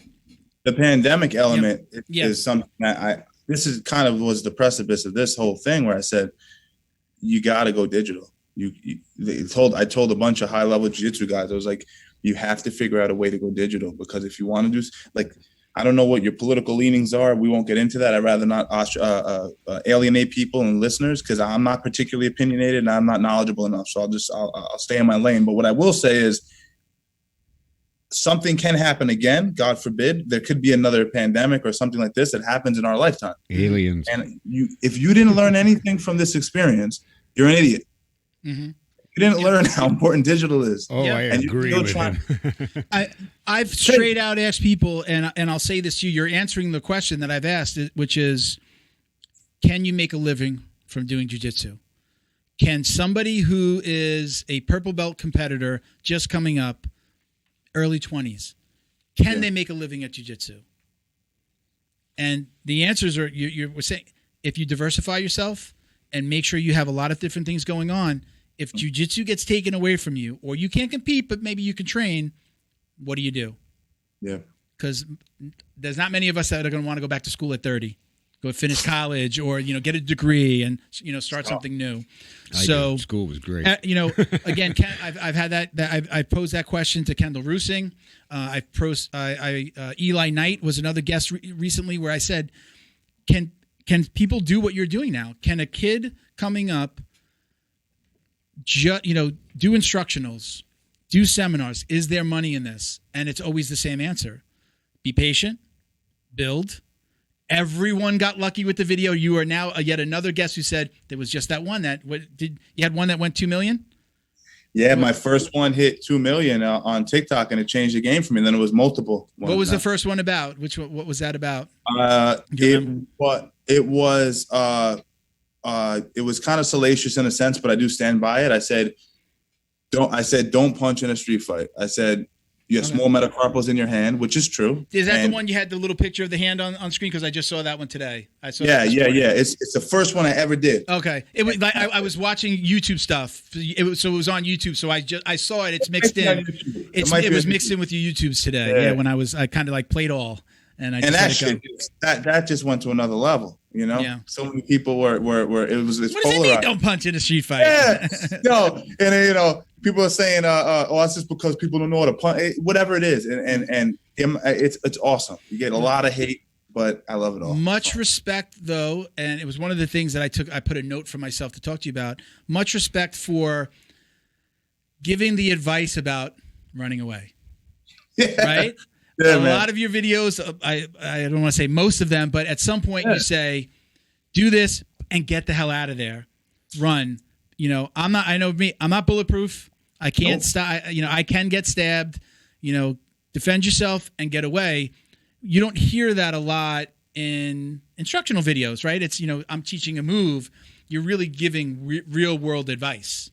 I really try to, because this shit ain't naga. You know what I'm saying? Yeah. You're not going to wrist lock nobody. Like, people are teaching things on there that on TikTok specifically that are going to get someone really, really hurt. Like how to disarm a gun, how to disarm a knife. There's tons of memes about them now, but it's like, dude, what the fuck are you cheating? I'm sure you followed, like McDojo, right? I love that they out that stuff. And shit, it's like, what the fuck you guys the liability is insane. So it isn't very useful. I try to give practical advice for people, but then I dovetail that with get the fuck out of there. And what I don't do enough of, and I'll say that here live, is I don't tell people enough, like, avoid confrontation at all costs. Yeah. Like, this is not where it's at. You shouldn't be doing it. Again, it's not in every video, but you have said, hey, you see two people having an argument. Oh, right. Don't get involved. Has nothing to do with you. You do not know the history of their relationship or that argument. There's nothing there for you to, and probably I've gotten myself in trouble a few times over my life, like maybe in a club, like two people are arguing and then like, hey man, leave the girl alone, and you just don't know, exactly. Now, if there's a problem over here, yeah, it's always the girl that comes at you first and starts going back. I was helping you. I had a girl swing at me. At a club one time. Yeah. I had a bunch of girls that were kind of harassing like a drunk girl. I knew none of them. Just happened. My roommate was a bartender at a club at the Hard Rock, and we knew everybody.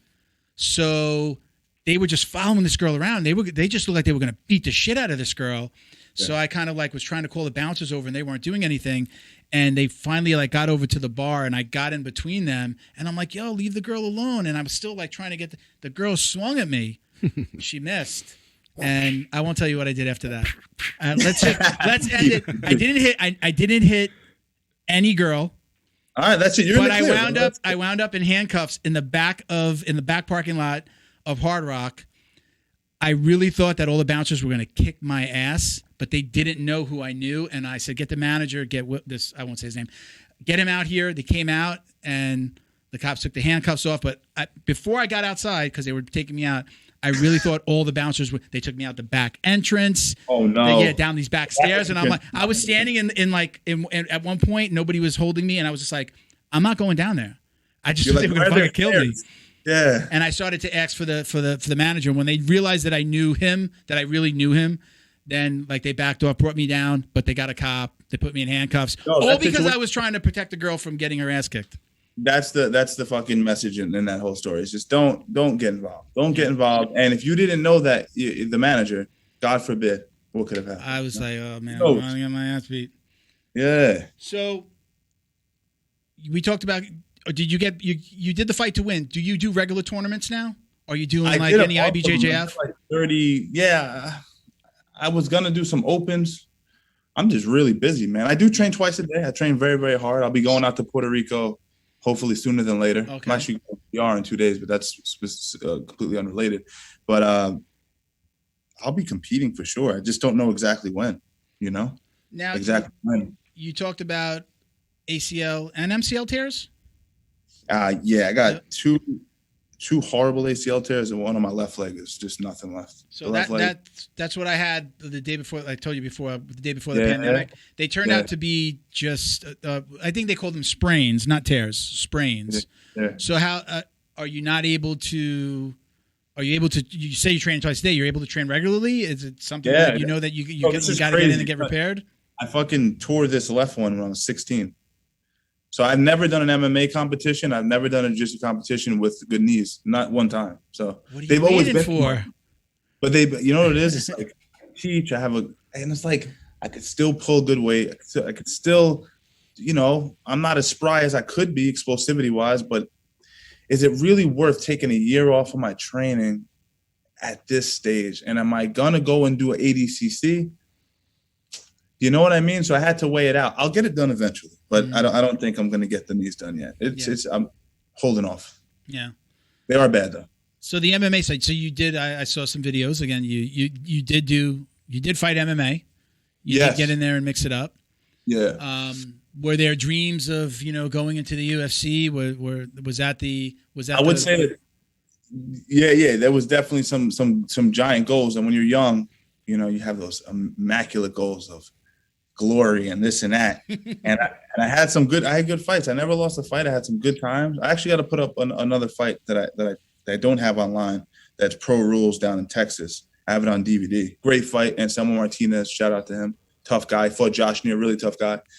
But I think I got disenchanted with the sport and the way promoters work and the value I felt as a fighter in the context of me being a fighter. I didn't love it. Even though it was a talent of mine, a very specific talent of mine, I didn't feel like I really enjoyed the surrounding elements of fighting.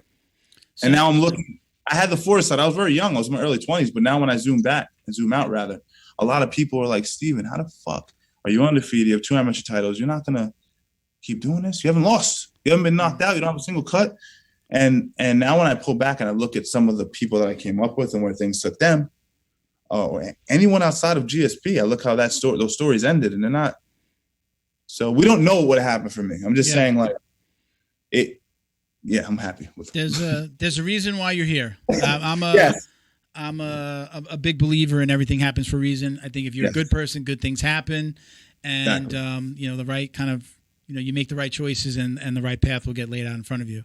You know what breaks my heart? We look at Chuck Liddell. I was talking to my business partner recently, Anderson Silva.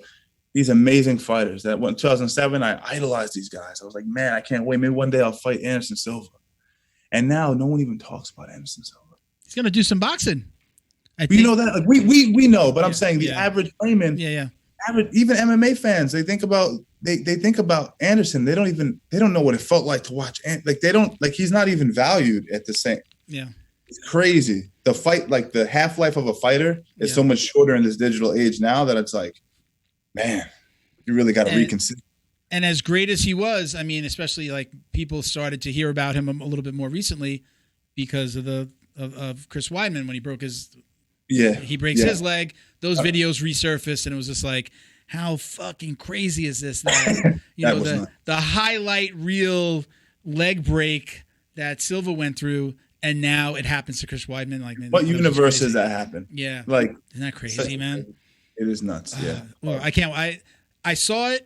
Maybe I saw a couple of replays, and I scroll right past that really, really quick. People don't know what fighters go through. It's really unfortunate. It's a lonely life. Yeah. That's another thing.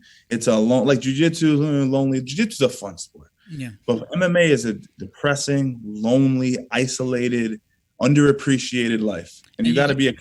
And you could be doing a lot of damage. You know, like jiu-jitsu guys, like we do a lot of damage to the body, to our own bodies, right? But.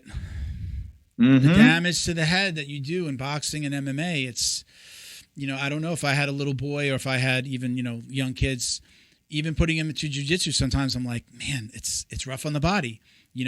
I'm in a place where I do 3 or 4 times a week. I get my rest. I go to a massage therapist once a week. I started integrating weight training again because I think it helps me heal up a lot better. But I wasn't doing that for a really long time. I mean, I think everybody does this when they start with jiu-jitsu.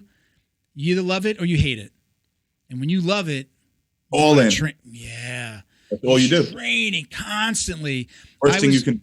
6 days a week, and I don't compare myself to you or any of the pros out there, but for me, 41 years old, I was training 2 hours a day, Monday through Saturday. Saturdays was open mats, and we'd go to different gyms, or they'd come to us. My wife, my wife used to. She was my girlfriend at the time. Used to drive her nuts because I was just get off of work, go train. Sleep in the car for a half hour, get there early, sleep, boom, go in to train. And it just drove her nuts. And then my first coach was a DHS officer.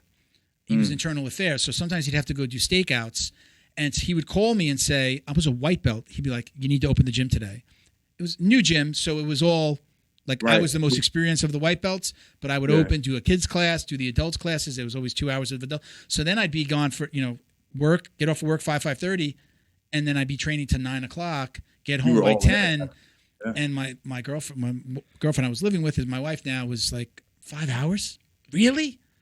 Really? And it got to a place where it was just like, yeah, I've got to cut it down. I can't be opening the gym. And he eventually closed, and I moved to Fight Sports. And now it's just, I try to make it 3 to 4 times a week, but the days that I'm not there, it's either repairing my body or doing some weight training. Yeah, like a normal person. Yeah, right. Yeah. We what is it about jiu-jitsu guys that we get? Like, what is it about jiu-jitsu that it gets so? I don't see other sports that maybe not. I'm not into other sports, so I don't see it. Right. But we get so addicted to it that you'll train with a bad finger, you'll train with a bad knee. You'll still get in there and sometimes do more damage, but you can't go without the knowledge. You can't go out with that stress release, without the stress relief. So what is it about it? I mean, you're going through it now. Right? I got tears in my knees and I still go train. Yeah. I never stop. My nerve damage, left biceps completely torn. I'm a fucking mess, man. My body, stage tearing my right ankle, right hand's broken, everything's destroyed. Yeah. But the thing is, it's the camaraderie that you get, right? The camaraderie is ridiculous. You don't get that in boxing. I come up from boxing gyms where it's like, they'll go in your bag. Like while you're sparring, they'll go in your bag and steal your phone, It's just really? Yeah, they'll rob you. I thought you were going to say they'll take your wraps or something. They take your phone. It's complete derelicts in the boxing community. So but in jiu-jitsu, everyone's friendly. It's nice. It's encouraging in most gyms anyway, if it's a good gym.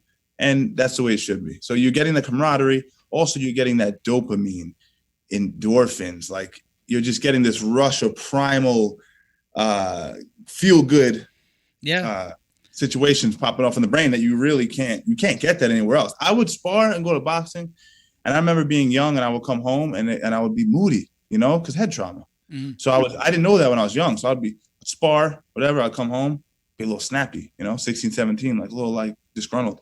And then I would do jiu-jitsu with John, and I'd come home and I'd be laughing, happy.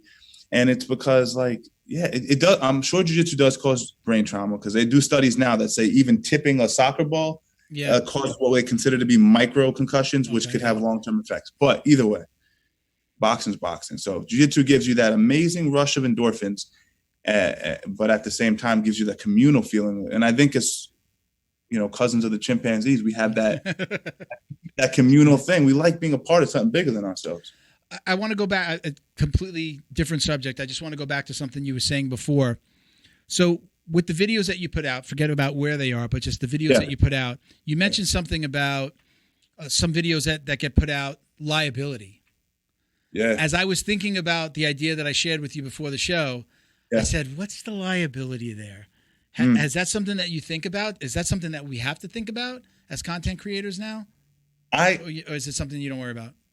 I do. I wouldn't say that I don't, because I've had discussions with my girlfriend about this quite a bit, where I go, oh man, I might be pushing a little bit with this video. Now I'm pushing it. But I believe that TikTok anyway, they put a banner. I can't really show you now, but they put a banner at the bottom of some of my videos. So when you check it out, you'll see it says, these moves are being drilled by professionals, etc., under the super. So you're kind of covered by the platform. So I think it falls on the platform. Okay. But oftentimes in my comment sections, I'll write like a warning, like, So that warning that you say you're seeing, that's something that they just put on randomly, or is that something you enable? No, you can't enable it. They have to do it. Okay. But it doesn't affect your reach at all. Okay. It does not suppress your reach. I've tested it. It's okay. It covers them and covers me. That's interesting. That's good information to know. Because again, look, I'm a businessman. Yeah. I'm an entrepreneur like you. Yeah. And I'm thinking about these things. As I'm thinking about the ideas, and I take my little notes and I roll over and I pick up my phone in the middle of the night and put a little note for myself, like, think about this tomorrow, or look into this. That was one of the things that came up. It's like, I'm about to, to put out the type of video that I want to put out. Does that put me in any kind of danger? Am I going to get sued? But I guess you're right. We're still, when you think about the internet, it's so new. When you think about some of these apps, it's so new. Yeah, there's so many gray areas. Like, the government would love for the onus to fall onto the app or to the social media company is where they're trying to push it. What are your thoughts? I mean, you're, as a content creator, you're saying TikTok has kind of got you covered. I mean, right? Do you agree with that? That it should be? Is it the platform, or is it the who's? Wow. I'm using this tool, like Facebook is a tool, TikTok is a tool. Like I can't yell fire in the middle of, right? It's illegal for me to yell fire in a crowded movie theater. Yes. Can I just get on to a social media site and yell fire, whatever the version of my fire is at that moment? Whether, again, without getting political, it's like being a Trump and saying this, or it's being on the left and saying, whatever that is. If I'm yelling fire in my respective industry, does that put me in any trouble? I guess that's a fucking awesome question. I don't think I've actually consciously thought about that. But what I will say is I think a certain degree of responsibility should fall on the content creator. And the only reason I'm saying that is because I'm a part of a subsect of content creators that are completely negligent. They're people that should be banned from the internet because the shit that they're putting out there is just horrible. So I think it should be a certain amount of liability for the creator.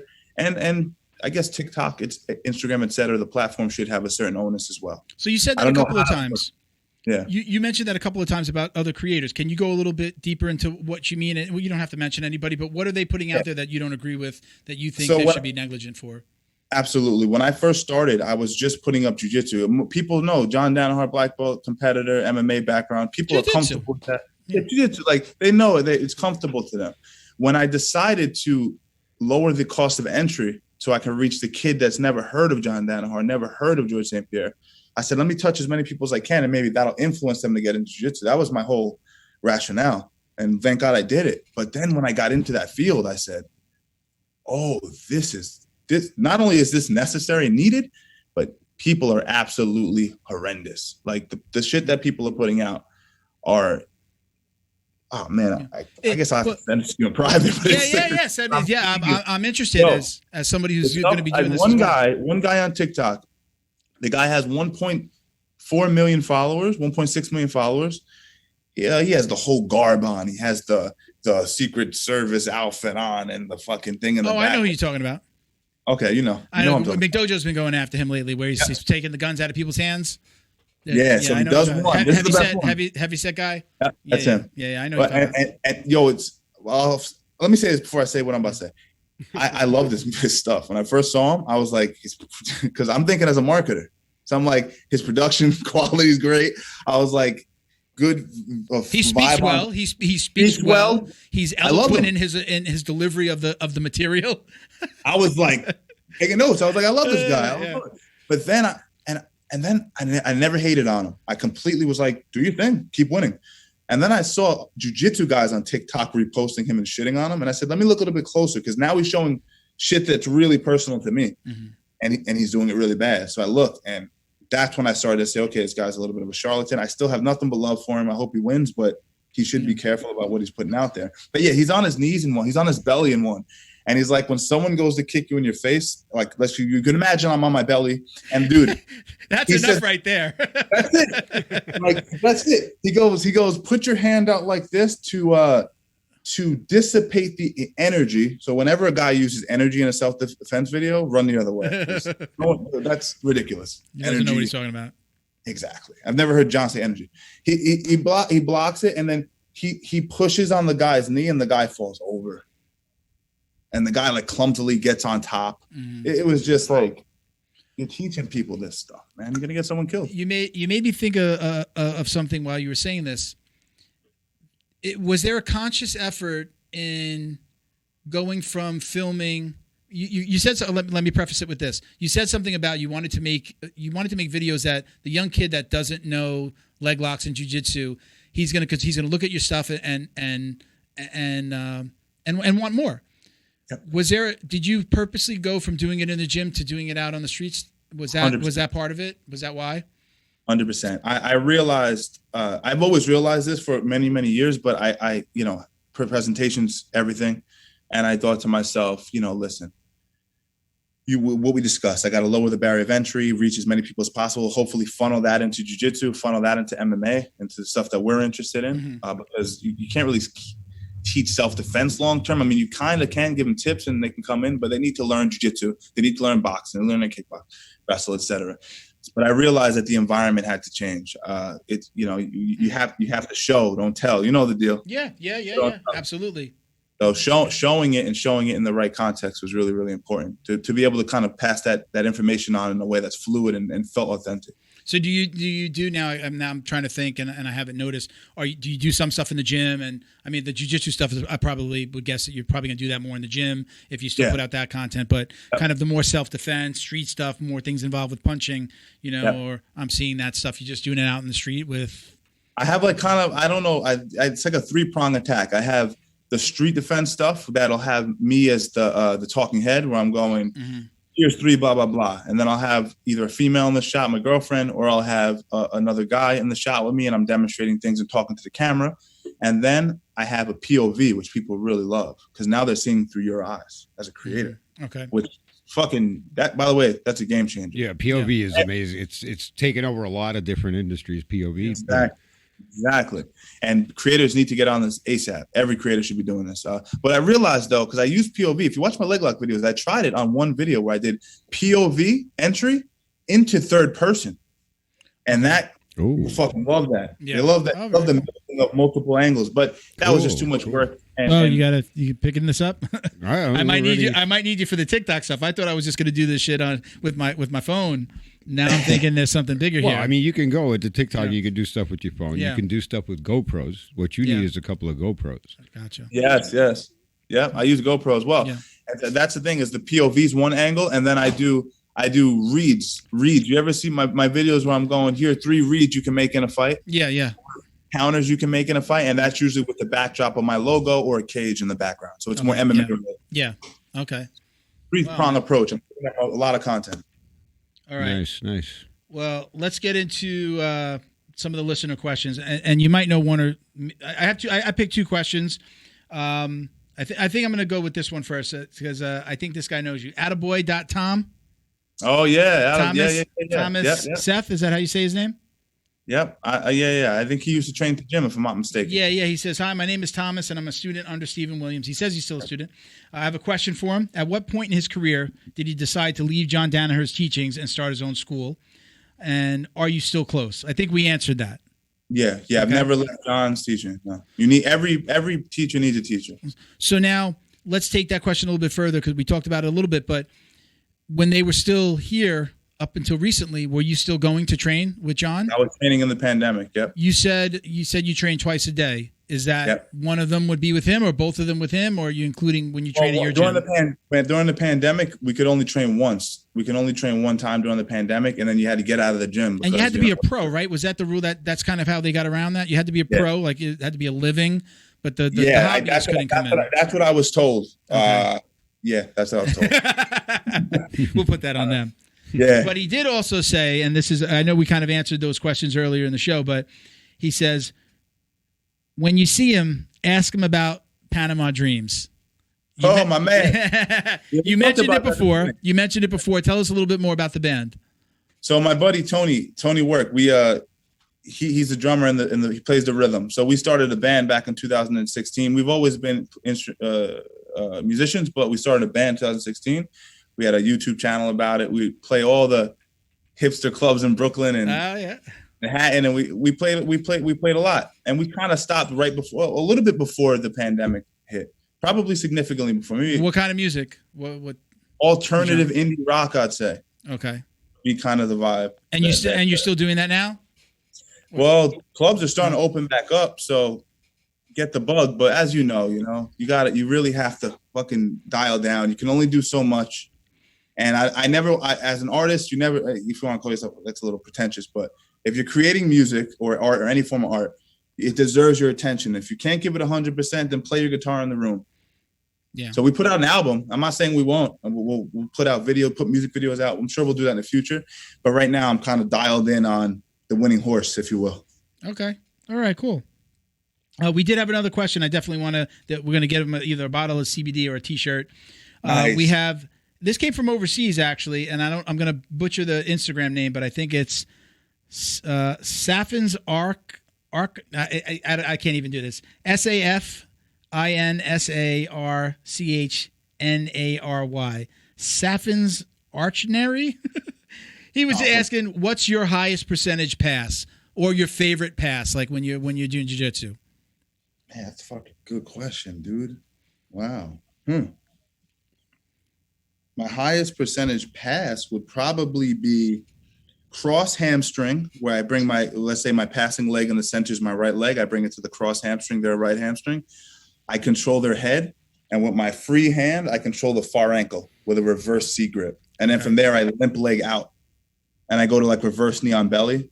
Gordon does this a lot as well. Yeah. A lot of guys on the team use it. Yeah. So that would probably be my best. Or if you want to go a step further, just a good one too, if you're confident in your leg locks, is I bait guys to enter Ashigarami. And then from there, I peel the foot, control the far leg, and back step. That's probably my favorite pass. I like to give the guys leg locks so that I can get a pass off. Maybe you'll know the name for this one. I don't know where I learned it. It's started out as a little bit of a joke because right now I'm walking around at about 240, and I'm probably one of the bigger guys in my gym most of the time. Yeah. If I'm in the gi, again, I'm saying this because I want to know if there's a name for it. I grab the same side sleeve. If I can get a collar, if they're sitting, I'm standing, they're sitting. Okay. If I can grab a sleeve and grab the lapel, I just jump over their knees and land right to mount? and right to mount and just sit down. I don't know if there's a name to that. So his legs are in between yours? Yeah, if I'm standing position, they might have their feet up a little bit. Yeah, that's an old trick. Yeah, if they put their feet flat on the ground and I've got them, if they're sitting up and I just hop over. I did it a couple of times to some white belt, some younger guys today, just to play around with it because everybody has the same reaction, like holy shit, like this 40 pounds is coming over on me. If I'm in the no gi, I'm not grabbing anything. I just tap their knees. If they have their knees like tight together and I could just get them through my leg, just tap them and I just step right over and I just sit down. Yeah. I try not to land on them. I land gently. Yeah. I don't know there's a name to that. Yeah, I'm not sure. We gotta name it though. We gotta give it a name. I don't know if it has a formal name. I already have a move named after me. They call it the Abu Ghraib. Have you ever heard of the Abu Ghraib? Yeah, I've heard of it, but I don't know exactly what it is though. Abu Ghraib. I got a move named after me because when I would train no-gi, I would have a T-shirt on over my rash guard. So by the end of training, my T-shirt would be soaking wet. Yeah. And I love the North-South, and a lot of times entry into the North-South, my shirt just flat on their face. One of my training partners and one of the original co-hosts of the show, he named it the Abu Ghraib. So I've had that name. That makes a lot of sense. I used to call not that, but there's a fight where Rico Rodriguez had in Pride FC where he mounts the guy and he just puts his tits on the guy's face. Yeah. And just compresses his face. Yeah. And the guy taps out from that. So similar. But that's it came from that. Before I knew what North-South was, my very, very first competition, I think it was my very first match, white belt. I was probably a white belt for about 6 months. And my first fight, no gi, and I just wound up in this north-south position, and I'm laying on the guy's face. I'm not trying to submit him, but I'm laying on his face, and he tapped. And I was just like, somebody said north-south, and I was just like, all right, what? So I went home, and I was just like, all right, I have to understand what this is. I looked up north-south, and there's Marcelo Garcia. And I've watched those videos over and over. It's actually in my queue, even though I've been doing it for years. I'm on BJJ Fanatics, because they're doing the 42% off right now. Shout out to BJJ Fanatics. I'm like, I got to buy this. Why? I need to buy this because it's one of my highest percentage moves, one of my highest percentage submissions. So I'm like, I only studied what's online, and there's not a ton. It's usually kind of the same concepts that from Marcelo. So now I'm going to invest in my first instructional video. That's a good one. After 7 years.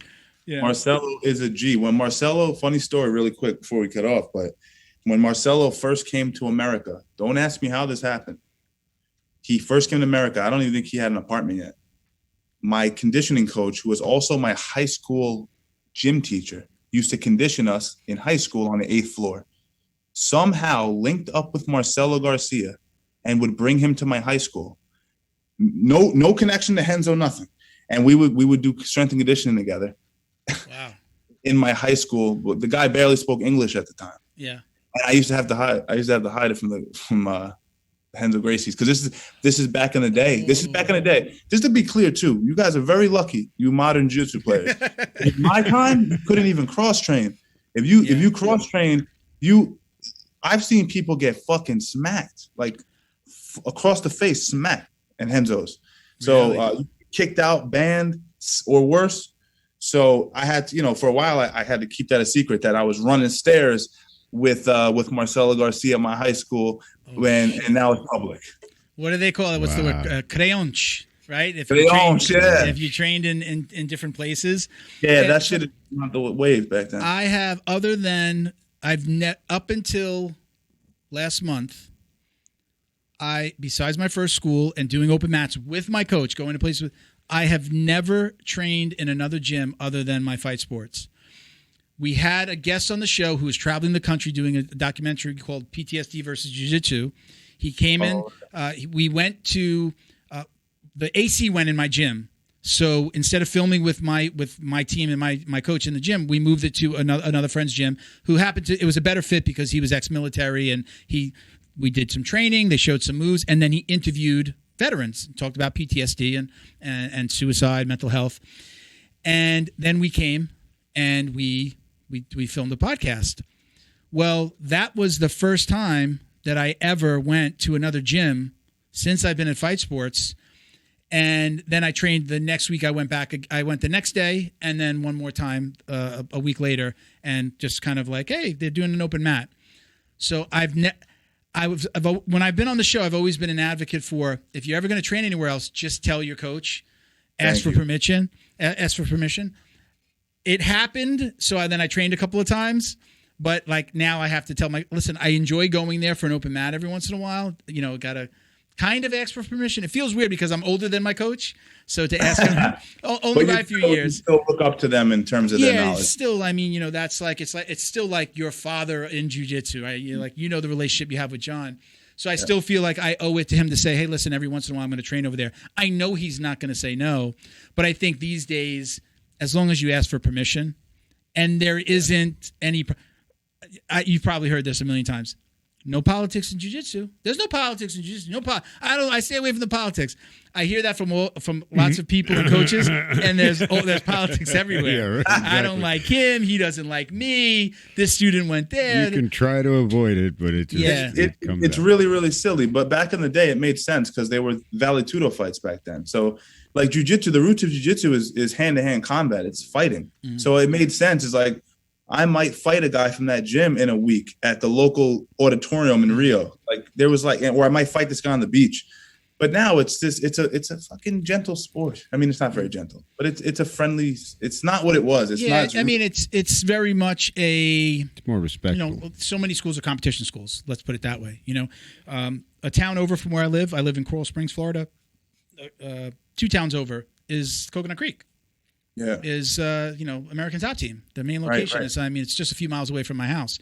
So I understand that whole side of it. Look, if you're going to if you're going to be a professional competitor or try to compete at, an amateur and compete and with the aspirations of becoming a pro, I get maybe you don't want outsiders coming in and seeing what these guys, because you never know. Somebody just comes in and it's just like, I don't know who this guy is. Is he taking secrets back? I get that if you're a professional, but for like schools that are, quote unquote hobbyists, we welcome, people into our open mats. We had a stranger show up today. Nobody knew who he was. He showed up. He trained with us for a little while. I forget who said it, but it wasn't applied to jiu-jitsu, but it does apply to fighting and to any fight sports, any kind of fighting sports. Oh shit! It just took off out of my head. You gotta stop smoking that stuff. Jump in. You jump in if you remember. So at the end of every episode, Steven, I just have kind of like I call them speed round questions. Just I won't say much. I'm going to ask you these questions. You got the sound effects. You might not have heard that sound effect that he just let loose.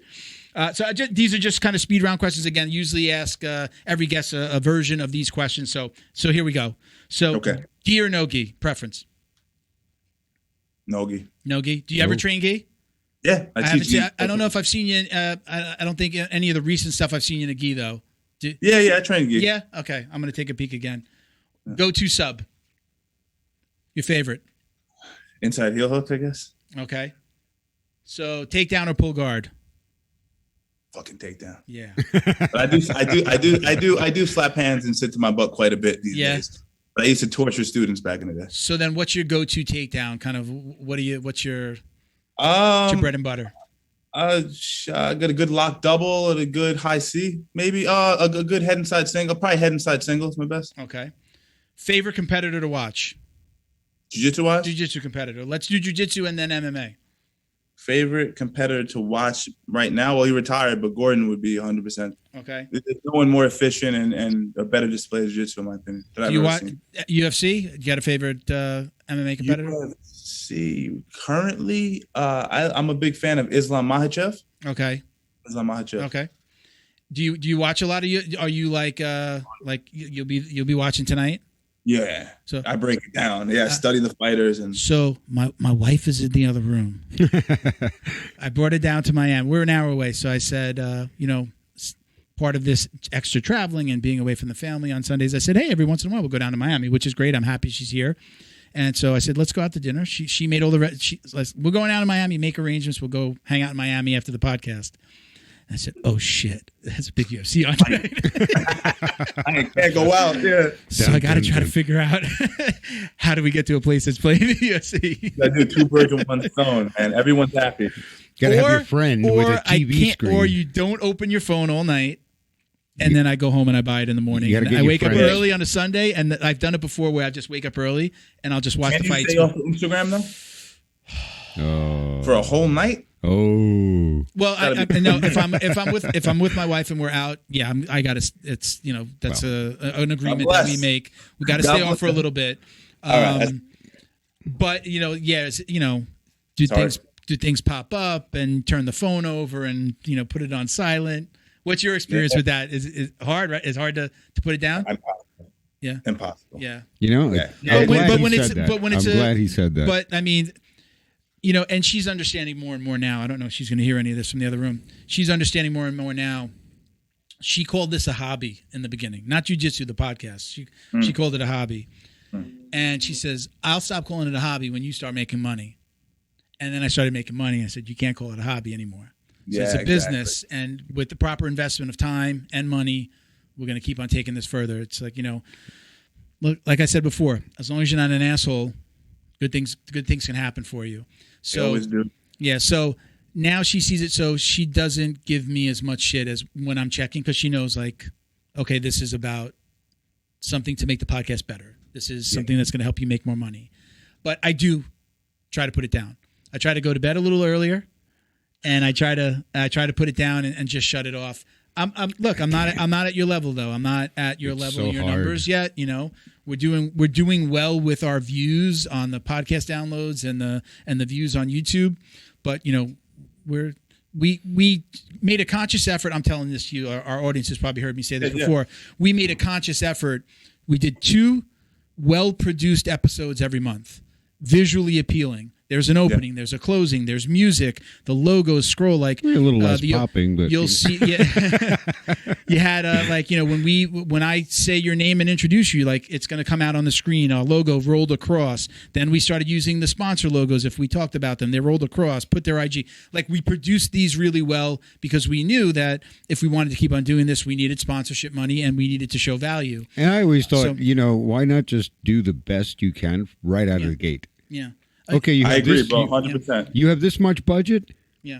How can you max out that budget? Yeah. All right, I got $10. Great. For $10, I can get you a little backdrop, a sheet with a little light, and it's going to give you better than what you would have had without putting anything into it. We filmed in the conference room at my wife's office. Yeah, that was the first for the first 5-6 episodes. Yeah. So she definitely, and it was again, hardly she said, ideal. Yeah, it wasn't ideal, but it got us to this place. Yeah. But again, look, it's stories for another day. But it is hard for me to put the phone down. But we do kind of just make that agreement. We also have this little game of, if we're doing something together, usually like in the house, watching TV, we just slap the phone out of each other's hands and it flies on the floor. I think about I'm killing myself. We just tap it and it falls, and it's like, okay, I get the hint. Get off your fucking phone. Yeah, get off for a little while. I think about it as I'm committing suicide. That when I'm on the phone for too long, I have taken up so much time, I just lost a piece of my life. Yeah. That's a fucking powerful way of looking at it. Like, I just killed a small part of myself because for 2 hours, I really didn't do anything. It didn't make me money. I didn't really learn anything. And it was just, maybe there's some laughs out of it. And I do value laughs, but how much? I'm good at that, where even though I check it a lot, and especially I want to thank somebody for saying something or repost something, there are very short stints, and I try to put a little bit of time between those. Replying is okay. I'm not a huge consumer of the content, right? I'm putting it out there. We're content creators now. I'm not a huge consumer of it. And when I am consuming, it's usually I'm consuming people that are involved with the show, or like I watch a lot of your stuff. I was at home making breakfast, and I put your YouTube channel on. I've said play all, and it was on in the background. And I might go into the other room, and I came back, and I heard something that said, oh, let's talk to him about that. That's the way I put together my outlines before the show. But usually that's how I'm consuming. Like I said, look, BJJ Fanatics, I will be buying my first BJJ Fanatics because now I want to consume that. But that's going to be my first video, my first instruction. The only other ones I have are the free ones that, like Danaher's free ones, like outside heel hook from Ashigarami. Well, I think I got through like it was solo workout, solo drills. That one. I think I only got through like the first 20 minutes, and I was just like, oh yeah, this is going to be. It's great information. But I was just like, when do I start training? I skipped that one myself. All right, listen, I got a couple of more. So, toughest match ever. You fought, and you fought MMA, and you did jiu-jitsu tournaments. Toughest match ever. Anselmo Martinez, without a doubt. I beat this guy. I knocked him down with a right hand going backwards. I picked him up, slammed him with a double leg, ground and pound him for 3 rounds. he would not go away, man. Wow. He just wouldn't go away. He was so tough. Actually, I wore contacts in that match, and I wasn't supposed to wear it, but I can't see without him, you know? Yeah. And he elbowed me in my face against the cage, and the fucking contact went flying. Yeah. That perception was off. He was just a gnarly guy. He was just a tough guy. I wear contacts myself, and I hate when I get like rubbed across and it comes out. It's like, oh fuck! You gotta take it right out, or it goes into the back of your eye. You're in the heat of a fight. I couldn't imagine wearing it in an MMA fight. They tell you to take them out. Yeah, they don't want you wearing them, but I always wear them. Yeah, you just got to glue it in. Just got to glue it on there. You went Michael Bisping in there. You just said you got a glass eye. Other than achieving the rank of black belt, which obviously you've done, what is your ultimate goal in the world of jiu-jitsu or MMA? Let's just say martial arts. Yeah. Ultimate goal.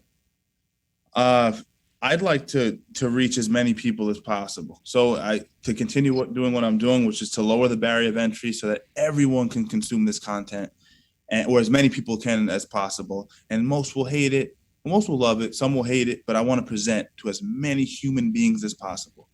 Awesome. And so that's my goal. To spread martial arts to as many humans as possible. Quality martial arts. What would you be doing now? What would you be doing right now if you had not found martial arts? Man. That street life, probably. Yeah.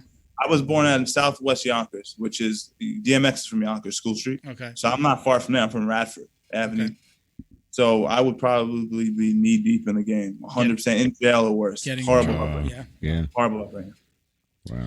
What's the craziest thing that's ever happened to you in competition, on the mats, or in your gym? Craziest martial arts related incident that's ever happened to you? Craziest thing we've had. Somebody threw up next to my head. They mounted me. They threw up next to my head. Oil checks are very popular. Oh yeah, classic. I saw something when I was really young. This kind of shaped my mentality because I told you my day was fucking an aggressive style of martial arts back then.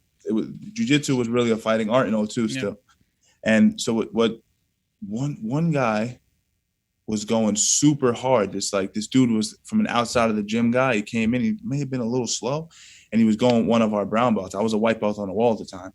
And he was going hard against his brown belt. The brown belt took his bag, put him unconscious in front of everybody, got up, slapped the shit out of him, grabbed him by his feet, and dragged him off the mats. Oh, shit. So, but that was the environment Renzo's was at that time. If you disrespect us and you're not from here, we're going to fuck you up. Like, we don't even care about your membership. There was no care about memberships. No one does it like that anymore. But visually, I think I probably would have canceled my membership after that. Yeah. Think about that. There was no kick program, bro. No kick program. It was just, I was the youngest kid, 15 years old. Wow. Ow. All right. Biggest regret as it relates to your martial arts journey? Do you have any? Biggest regrets? I don't know if it's as much of a regret as I wish I had the experience I had in marketing and content creation. And I had that willingness to connect with people that I have now when I was 20, but it's never too late. A lot of people think you're too old, you're too this. It's never too late. People want to hear what you have to say. This is the way I look at it, though. Because I say this a lot when I say, man, I wish I would have found jiu-jitsu at a younger age. Mm-hmm. I played every sport. I quit everything. I didn't have the drive or the discipline to do it when I was younger. It took me being in my 40s for this to all happen. So when you look at that, you weren't supposed to have that knowledge back then. Nope. You got it when you were supposed to have it, because if you would have had it then, doesn't mean that you'd be doing this, right? No, exactly. It doesn't mean that I would ever stay. I would have never stayed with this and gotten a black belt or even stayed in for 7 years. So 100%. You're exactly where you're supposed to be. And it wasn't even when it was supposed to happen. Then. So when those little thoughts creep in, like, man, I wish I would. No, because I just wouldn't be here. And you got to think it wasn't even possible. My life would not be. We probably wouldn't have started the podcast. I wouldn't have a T-shirt website. Right, I wouldn't. I wouldn't be talking to you right now. So that's how I battle those little demons. Yeah, they're so silly. Yeah. They're all ego based. They're all insecurities that aren't real. Make believe shit, man. All right. So last question. This is the most important question that I'm going to ask you today, and I think that most people will ever be asked in in their martial arts or really specifically their jiu-jitsu journey. Okay? This is heavy. Do you or do you not wash your jiu-jitsu belt? Oh, that's a good question. I was against it for a long time, but I actually do wash it every every few sessions. I watch it every week, maybe. I don't watch it after every gi class, but I do watch it. Because you got to remember, you filthy bastards, you're gonna get stabbed in the belt. The belt is fabric. It's like a gi. Yeah. Come on. Yeah. Beautiful. Wait, it's going to say team wash your belt. # team wash your belt when you answer that on the show. All right, Stephen, listen, I think we've been going for about 2 hours. I really appreciate you joining us. I really, really, really mean this. I've said this to a lot of people, and I really mean this for you specifically. If you ever get down to Miami or you're in Florida, let us know. Give us a heads up so we can maybe schedule an in-house. I'll have a couple of my guys. Yeah. We'll come in here. We'll do another podcast. Maybe we'll go shoot a TikTok video when I get my shit together. Yeah, very good. And it'd be really awesome to have you come down and do something with you down here, or at least just come in and do a podcast in studio. And again, a little different vibe where you got a couple of guys just shooting the shit about jiu-jitsu. So I really appreciate you doing this. Stick around for a second. I'm not going to let you go, though, but we're going to cut for a second. But thank you again. We appreciate you, and we'll talk to you soon. All right? Thank you, brother. Everybody stick around. We're going to do housekeeping in just a second. Awesome dude, man. Yeah. Right? Very cool. Thank you again, Stephen, for joining us. I really appreciate it. That was awesome. That New York spirit. Can't wait. I can't wait to have him come down and do something in-house. Or he would be fun in the studio. Let me get some little coaching from him on some TikTok stuff. That would be cool. Yeah, free coaching. All right. Listen, guys, we're going to keep it. We're going to do the housekeeping real quick. We'll keep it short. Shout out to our Patreon podcast patrons. They include our newest gym sponsors, Carlson Gracie Winter Haven in Winter Haven, Florida. Thank you guys for your support. CJWinterhaven.com and at Carlson Gracie _Winter Haven on IG. All right. Give them a follow. Also, Carlson Gracie Broward County in North Lauderdale. That's down by us here. CarlsonGracieBrowardCounty.com and at Carlson Gracie Broward County on IG. Working on getting Jay, Big Jay, the owner of that gym. Oh, getting him in here? I think we're going to have him. They're going to be our next guests. Cool. Jay and his head coach. I think we're going to have them come in. Is he big figuratively, or? He's a big dude. He's a big dude. I think he might be my size, or a little bit bigger. I might have to open that bigger. You might have to open that door a little bit bigger. Okay. Shout out to John Way Martial Arts in Plantation, Florida. JohnWayMartialArts.com and at John Way Martial Arts on IG. All right. Podcast patrons also include Robert Walker, Frank House, Wolsey Rivera, Boa Athletics. Check them out on IG. You think I'd have this down already, Bo? Uh-huh. On IG at BOA_athletics. I'm always trying to go fast because I've always got something to do. My wife's in the other room. We're going to go to dinner. So she's waiting on me. You got to read the fine print. You know what to do. Michael Pixley Jr., Jason Smiley, Britt Tavar, James Fisher, CJ Carroll, Mission 22, Chuck Reddoor, and Roberto Santiago.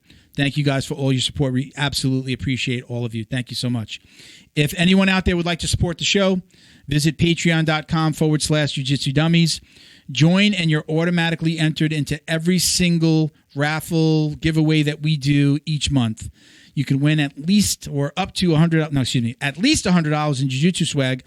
Listeners who submit questions like the ones we use today, they'll automatically get entered into those drawings as well.